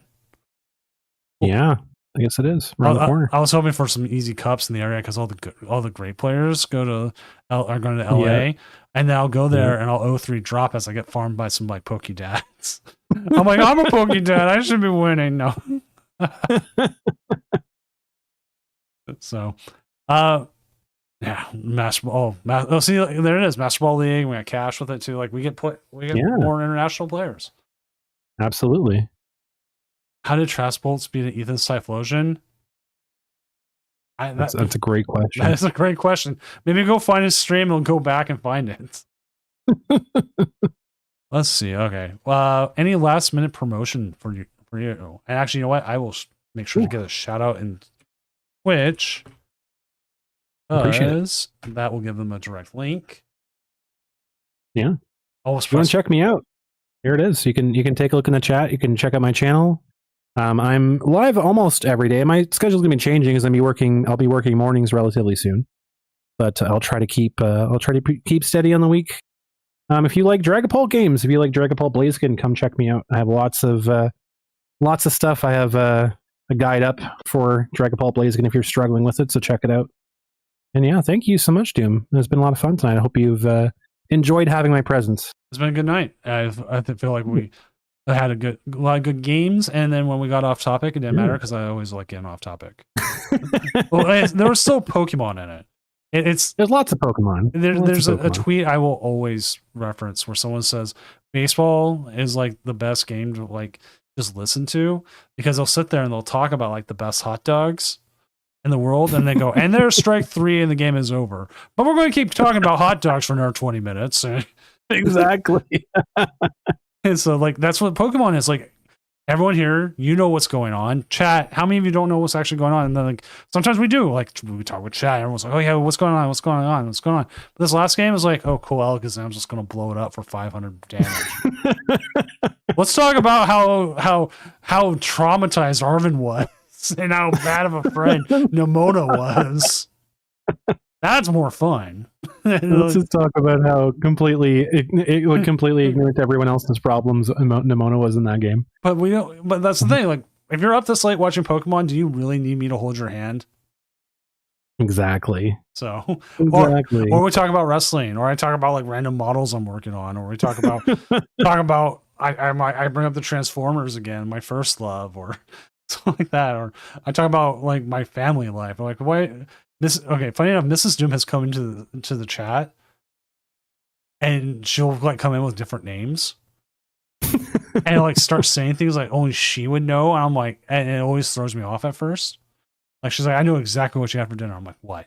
And then she like names off what she made for dinner.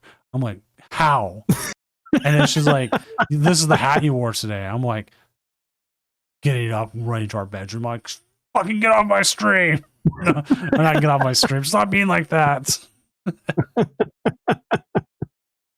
Get doxxed by your own wife. It's incredible. Pretty much. She laughs about it. Like, I swear to God, I could hear her giggle from the bedroom. It's across the hall, 2 closed doors and some soundproof stuff, and still hear it. Oh, that's a great time. Okay, that's good enough there. Again, joining me tonight was Crumbreon. I'm Senior Doom, professional illustrator, tournament organizer, and a man who has work in the morning. I'm going to send everyone off to my favorite stream, which is the Japanese Kitty Cats. Have you ever seen the Japanese Kitty Cats? I have not. That sounds amazing. It's a shelter in Japan who runs webcams with their cats. And actually right now there's no cats on the stream. That's sad. We need cats. I know. Well, because the other option is I send you off to my other favorite stream, the otters. I love otters. They're my favorite animal. Otters are also very cool.